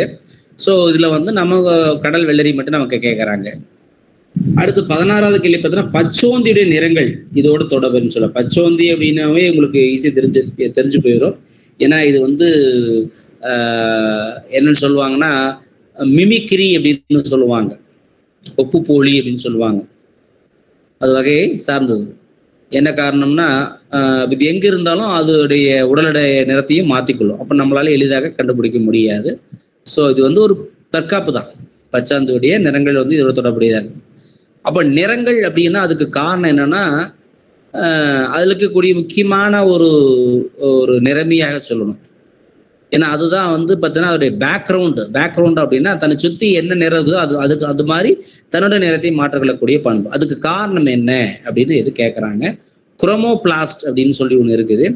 குரோமோசோம்னா உங்களுக்கு தெரிஞ்ச விஷயம்தான். அது கிட்டத்தட்ட அது டிஎன்ஏன்னு கூட சொல்லலாம். அது வந்து பண்புகளை தாங்கி செல்லக்கூடிய ஒரு முக்கியமான ஒரு இதுன்னு சொல்லலாம். குரோமோட்டோஃபோர் அப்படின்னு ஒன்று இருக்குது. குரோமோமியர் அப்படின்னு சொல்லி. குரோமோமியர் அப்படிங்கிறது பெருசாக அது ரொம்ப ரிலேட்டடாக நம்ம அதை சொல்ல முடியாது. குரோமோபிளாஸ்ட் அப்படிங்கிறது கிட்டத்தட்ட அது ஒரு செல் உள்ளுறுப்பு மாதிரி தான். குரோமோசோம் உங்களுக்கு சொல்லிட்டேன், மரபு பண்புகளை தாங்கி செல்லக்கூடிய ஒரு முக்கியமான ஒரு டிஎன்ஏ மாதிரி ஒரு அமைப்பு தான். குரோமோட்டோஃபோர். குரோமோ அப்படின்னாவே பொதுவாக நிறம் தான் அர்த்தம். சரியா? அப்போ அந்த உடல்ல இருக்கக்கூடிய தோல் இருக்கக்கூடிய குரோமோட்டோஃபோர் தான் என்ன பண்ணுது அப்படின்னா அந்த நிறத்தை தீர்மானிக்கக்கூடியது. இது எப்படி நம்ம சொல்றோம் இல்லையா, நம்முடைய தோல்ல வந்து மெலனோஃபோர்ஸ் இருக்குது, மெலனின் அப்படிங்கிற நிறமி இருக்குது, அந்த நிறமி தான் நம்ம தோலுக்கு நிறத்தை வந்து நிர்ணயிக்குதுன்னு சொல்றோம். அது மாதிரி வந்து உயிரினங்கள்ல அந்த பச்சோந்தி வகையான உயிரினங்கள்ல வந்து குரோமோட்டோஃபோர் அப்படிங்கிற ஒரு அமைப்பு தான், ஒரு செல்லு தான் என்ன பண்ணுது அப்படின்னா அந்த உடலுக்கு நிறத்தை வந்து தீர்மானிக்கக்கூடியது. அதே மாதிரி 17வது கேள்வி என்ன கொடுத்துருக்காங்கன்னா, கீழ்கண்டவற்றில் யூரிக் அமில நீக்கி விலங்குன்னு சொல்றாங்க. யூரிக் அமில நீக்கி விலங்கு. யூரிக் அமில நீக்கி விலங்கு அப்படின்னா எந்தெந்த உயிரினமெல்லாம் யூரிக் அமிலத்தை வந்து நைட்ரஜன் கழிவு பொருளா வெளியேற்றுமோ அதெல்லாமே யூரிக் அமில நீக்கி விலங்குகள் அப்படின்னு சொல்லுவாங்க. இது 8ஆம் பாடத்தை சொல்லுவோம். நம்ம சொல்லுவோம்ல அமோனியா நீக்கி அப்படின்னு சொல்லுவோம். அமோனியா நீக்கி எல்லாம் என்ன, நீர்வாழ் உயிரினங்கள் எல்லாமே அமோனியா நீக்கி. அதே மாதிரி நிலவாழ் உயிரினங்களை எல்லாமே யூரியா நீக்கின்னு சொல்லுவாங்க. பறக்கக்கூடிய உயிரினங்களை எல்லாமே வந்து யூரிக் அமில நீக்கி அப்படின்னு பொதுவாக சொல்லுவாங்க. ஸோ அந்த வகையில் கேட்குறேன், கீழ்கண்டவற்றில் யூரிக் அமில நீக்கி விலங்குகள் எது அப்படின்னு சொல்லி கேட்குறேன். ஆப்ஷனே கொடுத்துருக்கான். ரோகு, தவளை ரெண்டுமே நீர்வாழ் சூழ்நிலையில் வாழக்கூடியது, அப்போ ரெண்டும் வாய்ப்பு இல்லை. அடுத்து ஒட்டகம் மற்றும் தவளை. ஒட்டகம் பாலைவனத்தில் வாழக்கூடியது, அது யூரியா அமில நீக்கிது. தவளை நீரில் வாழக்கூடியது, இப்போ அதுக்கும் வாய்ப்புகள் இல்லை. 3வது ஓணான் மற்றும் காகம், கொஞ்சம் அதுக்கு வந்து தொடர்புடையதாக இருக்குது. கடைசி ஆப்ஷன் இ ஆப்ஷன் சொல்றது மண்புழு மற்றும் கழுகு. மண்புழுக்கும் கழுகு சம்மந்தமே இல்லை. ஏன்னா மண்புழு வந்து அது பொதுவாக அது ரெஃப்ரிஜரேட்டர் மூலமாக கழிவுப்பொருளை வெளியேற்றக்கூடியது. கழுகு அப்படிங்கிறது ஒரு பறவை. ஸோ பறவை வந்து யூரிக் அமில நீக்கியாகத்தான் இருக்கும். ஆனால் மேட்சிங் சரியாக இல்லை. அதாவது 2 உயிரினமும் பொருந்தணும் இல்லையா, 2 உயிரினம் அதில் பொருந்தலை. மண்புழு கழுகு பொருந்தும், ஆனால் மண்புழு பொருந்தாது. அதே மாதிரி இந்த இ ஆப்ஷன் 3வது ஆப்ஷன் சொல்லக்கூடிய ஓணான் காகம் இருக்கு இல்லையா, அது பொருந்தக்கூடியது. ஏன்னா ஓணானும் சரி காகமும் சரி ரெண்டுமே உங்களுக்கு பொதுவாக யூரிக் அமிலத்தை வந்து ஒரு கழிவு பொருளாக வெளியேற்றுறது. சரியா? இதே நீங்க பாத்தீங்கன்னா உங்களுக்கு இந்த சுவர் பள்ளிகள் பார்த்துருப்பீங்க இல்லையா, சுவர் பள்ளிகளும் அதே மாதிரிதான் உங்களுக்கு அது வந்து யூரிக் அமிலத்தை தான் வெளியேற்றும். அதை பார்த்தீங்கன்னா அதோடைய எச்சங்கள் வந்து பார்த்தீங்கன்னா உங்களுக்கு கருப்பு நிறத்துலையும் வெள்ளை நிறத்துலையுமே இருக்கும், ரெண்டும் பார்த்துருப்பீங்க. அது போலதான் உங்களுக்கு இந்த பறவைகளுடைய எச்சம் அப்படித்தான் இருக்கும். ஸோ வெள்ளை நிறத்துல இருக்கும், அதுல பலந்து ஒரு கருப்பு நிறத்துலையோ இது மாதிரி இருக்குன்னு சொல்லுவாங்க. ஸோ அதெல்லாமே யூரிக் அமில நீக்கிகளாக செயல்படக்கூடியது. அதே மாதிரி 18வது கேள்வி என்னன்னா ஒரு நெகட்டிவ் கொஸ்டின் கேட்டுக்கிறாங்க. கீழ்கண்டவற்றில் பாலூட்டி வகுப்பிற்குள்ள சேராத அனிமல், அதாவது உயிரினம் எது அப்படின்னு சொல்லி கேட்குறாங்க. பாலூட்டினா அவங்களுக்கு தெரியும், அதாவது பாலை தரக்கூடிய உயிரினங்கள் பொதுவாக சொல்லலாம். பறக்கும் நரி, முள்ளெலி, மோனோட்ரீம் அப்படிங்கிறது ஒன்றும் இல்லை, மோனோட்ரீமாட்ட சொல்லக்கூடிய அந்த கங்காரு, இதெல்லாம் மோனோட்ரீம் சொல்லுவாங்க. அடுத்து லாம்ப்ரே அப்படிங்கிறது உங்களுக்கு சயின்டிஃபிக் நேம், அதான் அறிவியல் பேரில் கொடுத்தனால அவங்களுக்கு அதுக்கு வேணா மேபி உங்களுக்கு கண்டுபிடிக்கிற சிரமம் இருக்க வாய்ப்புகள் உண்டு. ஏன்னா நிறைய கண்டுபிடிச்சிருவீங்க, நிறைய நமக்கு தெரியும் அது ஒரு பாலூட்டி தானே, குட்டி போடும்ல தெரிஞ்சு போயிடும். முள்ளெலி அது எலி வகை சார்ந்தது தானே, அதுவும் பாலூட்டின்னு தெரிஞ்சு போயிடும். மோனோட்ரீமும் உங்களுக்கு கண்டுபிடிக்க சில கஷ்டம் இருக்கு. ஏன்னா மோனோட்ரீம் அப்படிங்கிறது நம்ம அது சயின்டிஃபிக்காக சொல்லக்கூடிய உயிரினம். ஆனால் அதோடைய உயிரினம் வந்து பார்த்தீங்கன்னா நீங்க படிச்சிருந்தீங்கன்னா ஈஸியாக கண்டுபிடிச்சிடலாம். அது வந்து ஒரு கங்காரு வகையான உயிரினங்கள் அப்படின்ட்டு. ஸோ கங்காரு தெரிஞ்சுன்னா ஈஸியாக கண்டுபிடிச்சிருங்க, அது பாலூட்டி வகை தெரிஞ்சிருங்க. லாம்ப்ரே அது கண்டுபிடிக்க சிரமம் தான். ஏன்னா லாம்ப்ரே அப்படிங்கிறது ஒரு மீன் வகை.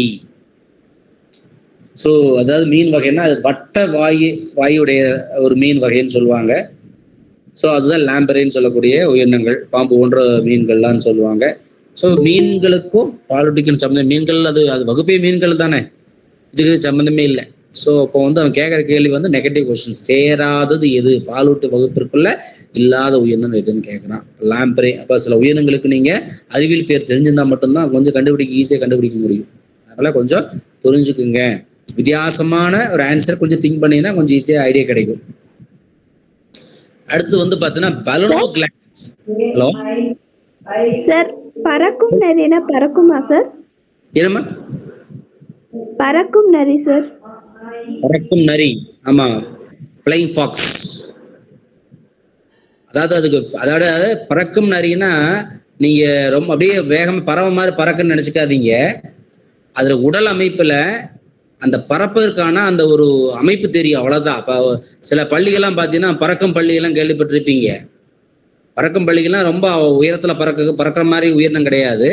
அதுக்கு வந்து என்ன சொல்றது, விங்ஸ் மாதிரியான அமைப்பு இருக்கும், இறக்கை மாதிரியான அமைப்பு இருக்கும். ஸோ அதனால அதுக்கு பேர் அப்படி பேர் வச்சிருக்கிறாங்க. சரியா? ரொம்ப ஒரு காகம் மாதிரியே கழுகு மாதிரியே உயரத்துல தான் நிறைய பறக்காது. சரியா?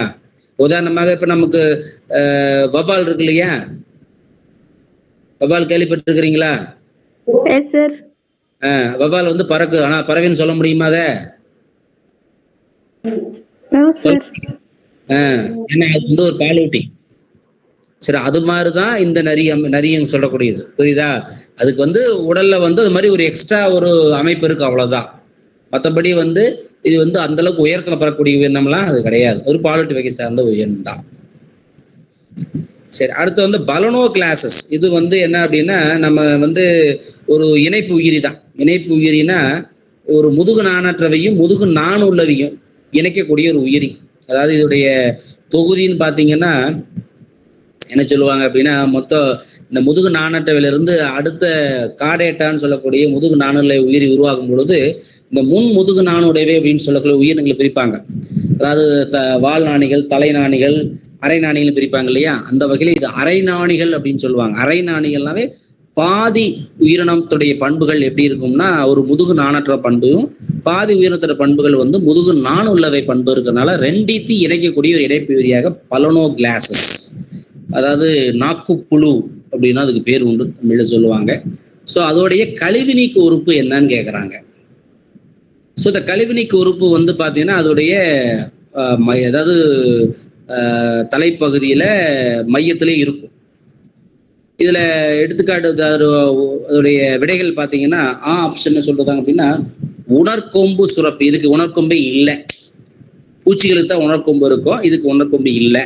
ஸோ ஃபர்ஸ்ட் ஆப்ஷனே அவுட்டு, அது வாய்ப்பு இல்லை. ரெண்டாவது நெஃப்ரிடியா.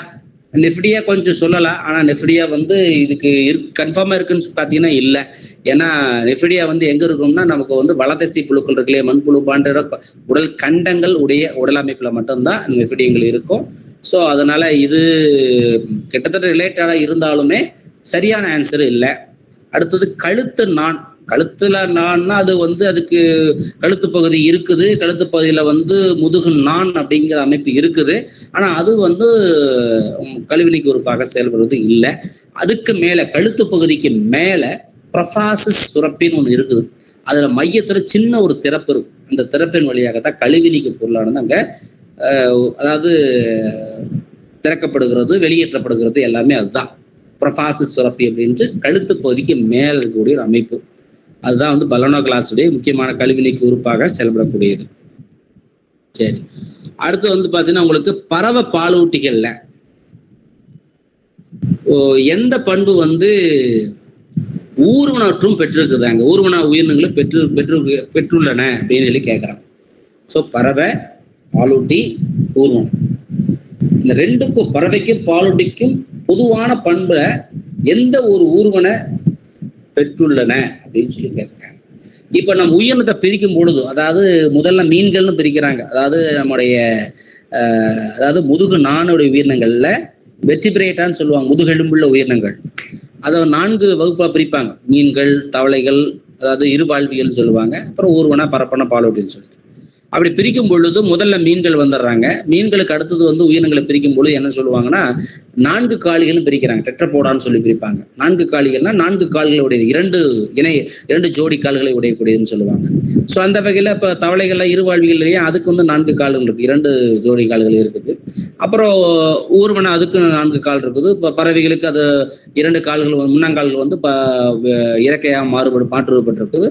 அப்புறம் பாலூட்டிகள் அதே மாதிரி 2 முன்னங்கால்கள் வந்து முன் கைகளாக மாறுபட்டு அந்த 4 எல்லாமே 4 காலிகள் தான். அடுத்த முக்கியமான பண்புகளை எப்படி பிரிக்கிறாங்க அப்படின்னு பாத்தீங்கன்னா, இப்போ வந்து 4 காலிகள்ல தவளைகள், அதாவது இருவாழ்விகள் எல்லாமே இதுல வந்துடும். அதுக்கடுத்து வந்து பாத்தீங்கன்னா ஊர்வனற்ற, பரப்பன, பாலூட்டி 3 என்ன பிரிக்கிறாங்கன்னா ஆம்னியாட்டா அப்படின்னு சொல்லி ஒரு முக்கியமான ஒரு பண்பு மூலமாக பிரிக்கிறாங்க. ஆம்னியேட்டா அப்படின்னு என்ன அர்த்தம் அப்படின்னா, அதாவது அதோடைய இதுல, அதாவது எக் அப்படின்னு சொல்லக்கூடிய முட்டையில மொத்தம் 3 அடுக்கள் இருக்குது. என்ன அடுக்குன்னா ஆம்னியன், கோரியன், ஆலண்டாய்ஸ் அப்படின்னு சொல்லக்கூடிய மொத்தம் 3 அடுக்கள் இருக்கு. இது வந்து கோரியான் ஆலண்டைஸ் இது பொதுவாக இருக்கும், எல்லா இதுலயுமே இருக்கக்கூடிய. இப்போ வந்து தவளைகளுக்கு தவளையும் முட்டை போடுது, அது வந்து கெட்டியான ஓடு இருக்காது, ஆனா இருந்தாலும் கூட அதுல வந்து இந்த பொதுவாக அந்த ஆலண்டைஸ் இருக்கும், அது இல்லாம கோரியான் அப்படிங்கிற இதெல்லாம் இருக்கும். ஆனா இதுல வந்து சேராத ஒண்ணு இருக்குது, அதாவது பறவைக்கும் பாலூட்டிக்கும் ஊர்வனற்றுக்கும் மட்டுமே இருக்கக்கூடிய முக்கியமான பண்பு. ஏன்னா இருவாளி பொறுத்தவரை முட்டைகள் இருந்து இள உயிரி வெளியே வரும். மற்ற உயிரினங்களை எடுத்துக்கிட்டீங்கன்னா அப்ப பறவைகளும் முட்டையிலிருந்து முழு உயிரினமாக வெளியே வரும். இங்க லார்வாலாம் கிடையாது, பறவைகள் இருந்து முட்டையில இருந்து வரும்போது லார்வா வந்து அப்படிலாம் வளராது, அதுல வந்து இளம் உயிரி அப்புறம் அப்படியே வளர்ந்துடும். ஆனா அதே மாதிரி தான் இள உயிரி முதுகுயிரி மாதிரி தான் இருக்கும். ஆனா இது மற்ற தவளைகள் இருக்க மாதிரி, ஏன்னா அதாவது இள உயிர்நிலைக்கும் முதுகுயிரிக்கும் வேறுபாடு இருக்க மாதிரியான உயிர் மாதிரிலாம் அங்க இருக்காது. அதே மாதிரி ஊர்வனம் அதே மாதிரி தான், முட்டையிலிருந்து வெளிவரக்கூடியது, ஆனா வந்து முதுகுயிரி மாதிரி தோற்றம் தான் இருக்கும். பாலூட்டிகளும் அதே மாதிரி தான். ஸோ அதுக்கு காரணம் என்ன அப்படின்னு பார்த்தீங்கன்னா அது இருக்கக்கூடிய ஆம்னியான். ஸோ இந்த ஆம்னியான் அப்படிங்கிற ஒரு அமைப்பு தான் இது இந்த 3 வகுப்புக்கும் இருக்கக்கூடிய ஒரு பொதுவான பண்பு அப்படிங்கிறது. உதரவிதானம் அது வந்து பாலூட்டிக்கு மட்டும்தான் இருக்கும். வெப்ப மாறா தன்மை அது வந்து பாலூட்டிக்கு மட்டும்தான் இருக்கும். ஹிப்பிள் இது எல்லாமே வந்து உங்களுக்கு பாலூட்டிகளை மிக்கக்கூடிய முக்கியமான பண்பு. இதுல வந்து ஆம்னியான் அப்படிங்கிறது மட்டும்தான் இந்த 3 வகுப்புக்கூடிய முக்கியமான பண்பாக நம்ம சொல்றோம். அதே மாதிரி அடுத்து வந்து பார்த்தீங்கன்னா இது ஒரு பொறுத்துகை கொடுத்துருக்குறாங்க, அறிவியல் பிரிவும் அது கூட பாடம் என்ன அப்படின்னு சொல்லி. இப்போ ஆர்னித்தாலஜி அப்படின்னு சொல்றோம்னா ஆர்னித்தாலஜின்னா என்ன, பறவைகளை பற்றி படிக்கக்கூடிய அறிவியல் பிரிவு பேர் ஆர்னித்தாலஜி. இப்போ ஈகாலஜி அப்படின்னு இருக்குன்னா சூழ்நிலை பற்றி படிக்கக்கூடிய அறிவியல் பிரிவு பேர் ஈகாலஜி அப்படின்னு சொல்லக்கூடிய இந்த அறிவியல் பிரிவையோ அதோடைய பாடமும் வந்து ஒரு பொருத்துவம் மாதிரி கொடுத்துருக்குறாங்க. இது ஒரு பொதுவான ஒரு கேள்விதான். ஸோ இதை நம்ம வந்து எப்படி கண்டுபிடிக்கிறதுன்னு நம்ம பார்க்க போறோம். இதுல உங்களுக்கு கொடுத்துருக்கான் பாருங்க, என்னென்ன கொடுத்துருக்காங்கன்னா மைக்காலஜி கொடுத்துருக்குறாங்க, ஆர்னித்தாலஜி கொடுத்துருக்காங்க, ஹெர்பட்டாலஜி கொடுத்துருக்குறாங்க, இக்தியாலஜி அப்படின்னு சொல்லி கொடுத்துருக்காங்க. இது எல்லாமே சஃபில் பண்ணியிருக்கிறாங்க பாருங்க. இப்போ மைக்காலஜிக்கு என்ன கொடுத்துருக்கான், பறவைகளை பற்றி படித்தல். ஆர்னித்தாலஜி என்ன கொடுத்துருக்கான், புழுக்களை பற்றி படித்தல். ஹெர்பட்டாலஜிக்கு என்ன கொடுத்துருக்கான்னா மீன்களை பற்றி படித்தல். அதே இக்தியாலஜிக்கு என்ன கொடுத்துருக்கான்னா பூஞ்சைகளை பற்றி படித்தல். அப்புறம் ஊரும் பற்றி படித்தல் அப்படின்னு சொல்லி உங்களுக்கு கொடுத்துருக்குறாங்க. சரியா? இதுல மைக்காலஜி மைக்கோ அப்படின்னு வந்தாவே மைக்கோ பிளாஸ்மா அப்படிலாம் கேள்விப்பட்டிருப்பீங்க, மைக்கோ பாக்டீரியம் அப்படிலாம் கேள்விப்பட்டிருக்கீங்க இல்லையா? இதெல்லாம் மைக்காலஜி அப்படின்னாவே பூஞ்சைகள் பற்றி படிப்புங்கிறது தான் மைக்காலஜி அப்படின்னு பேர். சரி, ஆர்னித்தாலஜி இது கேள்விப்பட்ட வேர்டு தான் உங்களுக்கு. ஆர்னித்தாலஜினாவே பறவைகள். நீங்க 12வது கூட பாட்டில படிச்சிருப்பீங்க, ஆர்னித்தோபில்லி அப்படின்னா பறவைகள் மூலமாக இந்த இனப்பெருக்கம் நடைபெறும். அயல் மயர்ந்த சேர்க்கைன்னு சொல்லுவாங்க இல்லையா? அப்ப நீரின் மூலமா நடந்துச்சுன்னா சொல்றோம் இல்லையா, அது என்னது உங்களுக்கு ஹைட்ரோஃபிலி அப்படின்னு சொல்லுவாங்க. காற்று மூலமா தான் அனிமோஃபிலின்னு சொல்லுவோம் இல்லையா? அது மாதிரி பறவைகள் மூலம் தான் ஆர்னித்தோபில்லி. அது மாதிரி ஆர்னித்தாலஜி அப்படின்னா பறவைகளை பற்றிய ஒரு படிப்பு. இதே வந்து ஹெர்பட்டாலஜினா ஊர்வனங்கள், பாம்பு ஆமைகள் இருக்கு இல்லையா, இது மாதிரி உயிரினங்களை ஊர்வனமற்றவர்கள் படிக்க வைப்பது ஹெர்பட்டாலஜி அப்படின்னு பேர். அதே வந்து உங்களுக்கு இக்தியாலஜி, இக்தியோஃபிஷ், இக்தியாலஜி அப்படின்லாம் பார்த்தீங்கன்னா அது வந்து நீர்ல வாழக்கூடிய மீன்கள் பற்றின படிப்பு பேர் தான் இக்தியாலஜி அப்படின்னு பேர். சரியா? அது மாதிரி அறிவியல் பிரிவை நம்ம பாடத்தோட சம்பந்தப்படுத்தி நம்ம தெரிஞ்சுக்கணும். இது ஒரு ஒரு சில இதில் நம்ம படங்களை கொடுத்துருப்பாங்க, ஆர்னித்தாலஜிலாம் உங்களுக்கு ஒன்று கொடுத்துருப்பாங்க, அதே மாதிரி ஹெர்பட்டாலஜி கொடுத்துருப்பாங்க. ஸோ இது மாதிரி நம்ம அறிவியல் பிரிவு சார்ந்து நமக்கு தெரிஞ்சு சில விஷயங்களை தெரிஞ்சு வச்சிருக்காகத்தை கேள்வி கொடுத்துருக்குறாங்க. அடுத்து கீழ்கண்ட கூற்றுல எது சரியா பொருந்தி இருக்குது, எது சரியா இருக்குது, இந்த 4 கூற்று கொடுத்துருக்கான், அதுல எது சரின்னு சொல்லி கேட்கறாங்க. எல்லா முதுகு நானுடைய உயிரினங்களும் முதுகெலும்பிகளே அப்படின்னு சொல்லி ஒரு ஆப்ஷன் கொடுத்துருக்குறாங்க. எல்லா முதுகெலும்பிகளும் முதுகு நானுடையவைகளே அப்படின்னு கொடுத்துருக்குறாங்க. அடுத்தது 3வது ஆப்ஷன் சொல்லிருக்காங்கன்னா முதுகு நான் அற்றவைகள்ல குழல் வடிவ நரம்பு வடம் இருக்குது, முதுகு நான் அற்றவைகள்ல அப்படின்னு சொல்லி கொடுத்துருக்காங்க. அதாவது கடைசி நெடில் என்ன சொல்றாங்க, முதுகு நான் அற்றவைகள்ல முதுகெலும்பு தொடர் உண்டு. இதுல உங்களுக்கு ஈஸியா ஈ ரெண்டுமே ஈஸியா நீங்க கண்டுபிடிச்சிடலாம் இது இல்லைன்னு. என்ன காரணம் அப்படின்னா, முதுகு நாணற்றவையில குழல் வடிவு நரம்பு வடம் அப்படின்னு சொல்லி கொடுத்துருக்காங்க. முதுகு நாணுடையவை, முதுகு எலும்புள்ளவைன்னா அதுக்கு முக்கியமான 3 பண்பு. தொண்டைப்புற செவுத்துளைகள் இருக்குது, முதுகு நாண் இருக்கணும், நரம்பு வடம் இருக்கணும். இது இருந்தா தான் அதுக்கு பேர் முதுகு நாண் உடையவை, முதுகு எலும்புள்ளவை அப்படின்னு சொல்லுவோம். அப்போ இந்த இ ரெண்டுமே நீங்க கண்ண ஈஸியா கண்டுபிடிச்சிடலாம். இந்த ஆப்ஷன் இல்ல, ரெண்டுமே தப்பு அப்படின்னு ஈஸியா கண்டுபிடிச்சிடலாம். அதே மாதிரி இந்த ஃபர்ஸ்ட் 2 ஆ அதுல மட்டும் தான் உங்களுக்கு குழப்பம் இருக்குது. என்ன குழப்பம்னா நல்லா பாருங்க, எல்லா முதுகு நாண் உடையவைகளும் முதுகெலும்பிகளை அப்படின்னு ஒரு ஆப்ஷன் கொடுத்துருக்கான். 2வது ஆப்ஷன் எல்லா முதுகெலும்பிகளும் முதுகு நாண் உடையவைகளே அப்படின்னு சொல்லி கொடுத்துருக்கான்.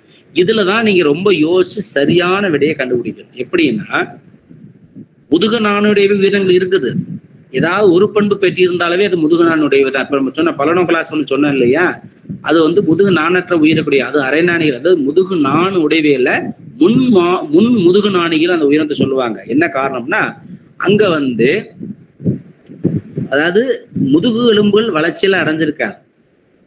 அங்க என்னன்னா தொண்டைப்புற செவுள் துளைகள் இருக்குது, முதுகு நாண் அங்க இருக்குது, வளர்ச்சி பெற்று இருக்கு. அது இருக்கிறதுனாலதான் அந்த உயிரினத்தை முன் முதுகு நாணிகளை வச்சிருக்கிறோம். சரியா? ஆனா அந்த உயிரினத்தை என்ன சொல்லக்கூடாது, முதுகெலும்பின்னு சொல்லக்கூடாது. அதுக்கு முதுகு நாண் இருக்குது, அவ்வளவுதான்.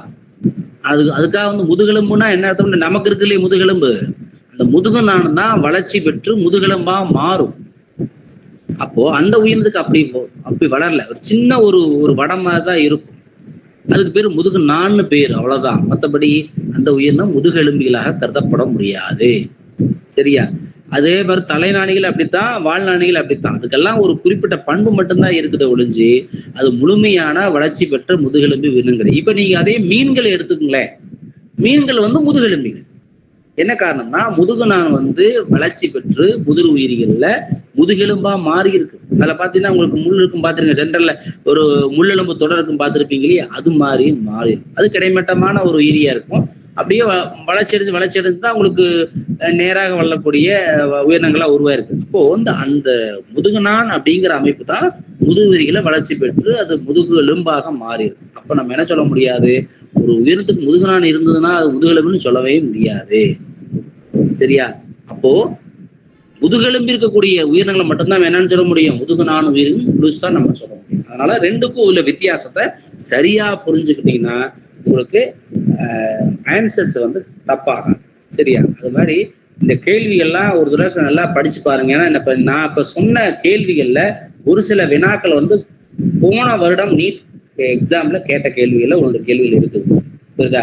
ஏன்னா நம்முடைய பாடத்தை பொறுத்தவரையில குறைஞ்சது ஒரு 10 கேள்விகள் கேட்டுறாங்க. 10க்கு மேற்பட்ட கேள்விகள் கூட நமக்கு நம்முடைய பாடத்திட்டத்திலிருந்து வந்துருது. அதுக்கு மேற்பட்ட வரக்கூடிய கேள்விகள் மட்டும்தான் உங்களுக்கு மற்ற NCERT அது மாதிரி புக்ஸ்ல வருது ஒழிஞ்சு மேக்சிமம் வந்து பார்த்தீங்கன்னா ஒரு 10 கேள்விக்கு மேல நம்ம வந்து கண்டிப்பாக இதுல வர்றதுக்கு வாய்ப்புகள் நிறையவே இருக்குது. அதனால நீங்க படிக்கும் போது நல்லா ரிவிஷன் பண்ணுங்க, 1 மார்க் நல்லா தரவு பண்ணுங்க. சரியா? 1 மார்க் பார்த்தா இதுதான் சரியான ஆன்சர்னு பெரிய அளவுக்கு நல்லா ரீகால் பண்ணிட்டே இருந்தீங்கன்னா உங்களுக்கு தேர்வுகள் வந்து ரொம்ப ஈஸியாக நமக்கு இருக்கும். சரியா? இதுல ஏதாவது உங்களுக்கு டவுட்ஸ் இருக்குதா? டவுட்ஸ் இருக்கா அப்ப உங்களுக்கு? இது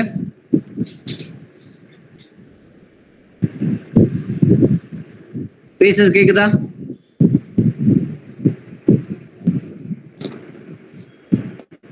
எஸ் சார், கேக்குது சார். ஏதாவது டவுட் இருக்காப்பா? Yes sir. இது கேள்வி சொல்லுப்பா. கணக்காளிகள்ல நண்டு வந்து நீர்வாழ்வன சொன்னீங்கல்ல சார்? நண்டு வந்து உங்களுக்கு நீர்ல இருக்கும். அதான் சார், அது நீர்வாழ் தனி உயிர்கள் கைட்டினாலும் புரட்சி 2 ஆப்ஷன் இருக்குதுல்ல சார், அதுல நீர்வாழ் தனி உயிர்கள் டிக் பண்ண சொல்லக்கூடாதா சார்? சொல்ல முடியாது. நீர்வாழ் தனி உயிர்கள் நீர்ல மட்டுமே இருக்கு. இது நீர்ல முழுசா இருக்காதுமா, நீர் பரப்புல இருக்கும், நீர் குறைவான இருக்க இடத்துல இருக்கும். புரியுதா? ஆனா இதுக்கு வந்து நம்ம முழுசா நம்ம நீர் வாழ்வியெல்லாம் கிடையாது. இந்த உயிரினம் முழுமையான நீர்வாழ் உயிரினம் கிடையாது. Okay sir. வேற டவுட் இருக்காப்பா? No sir. ஓகே. ஓகே, அடுத்த கிளாஸ் மீதி கேள்வியில் பார்ப்போம். Okay okay, thank you. Thank you sir.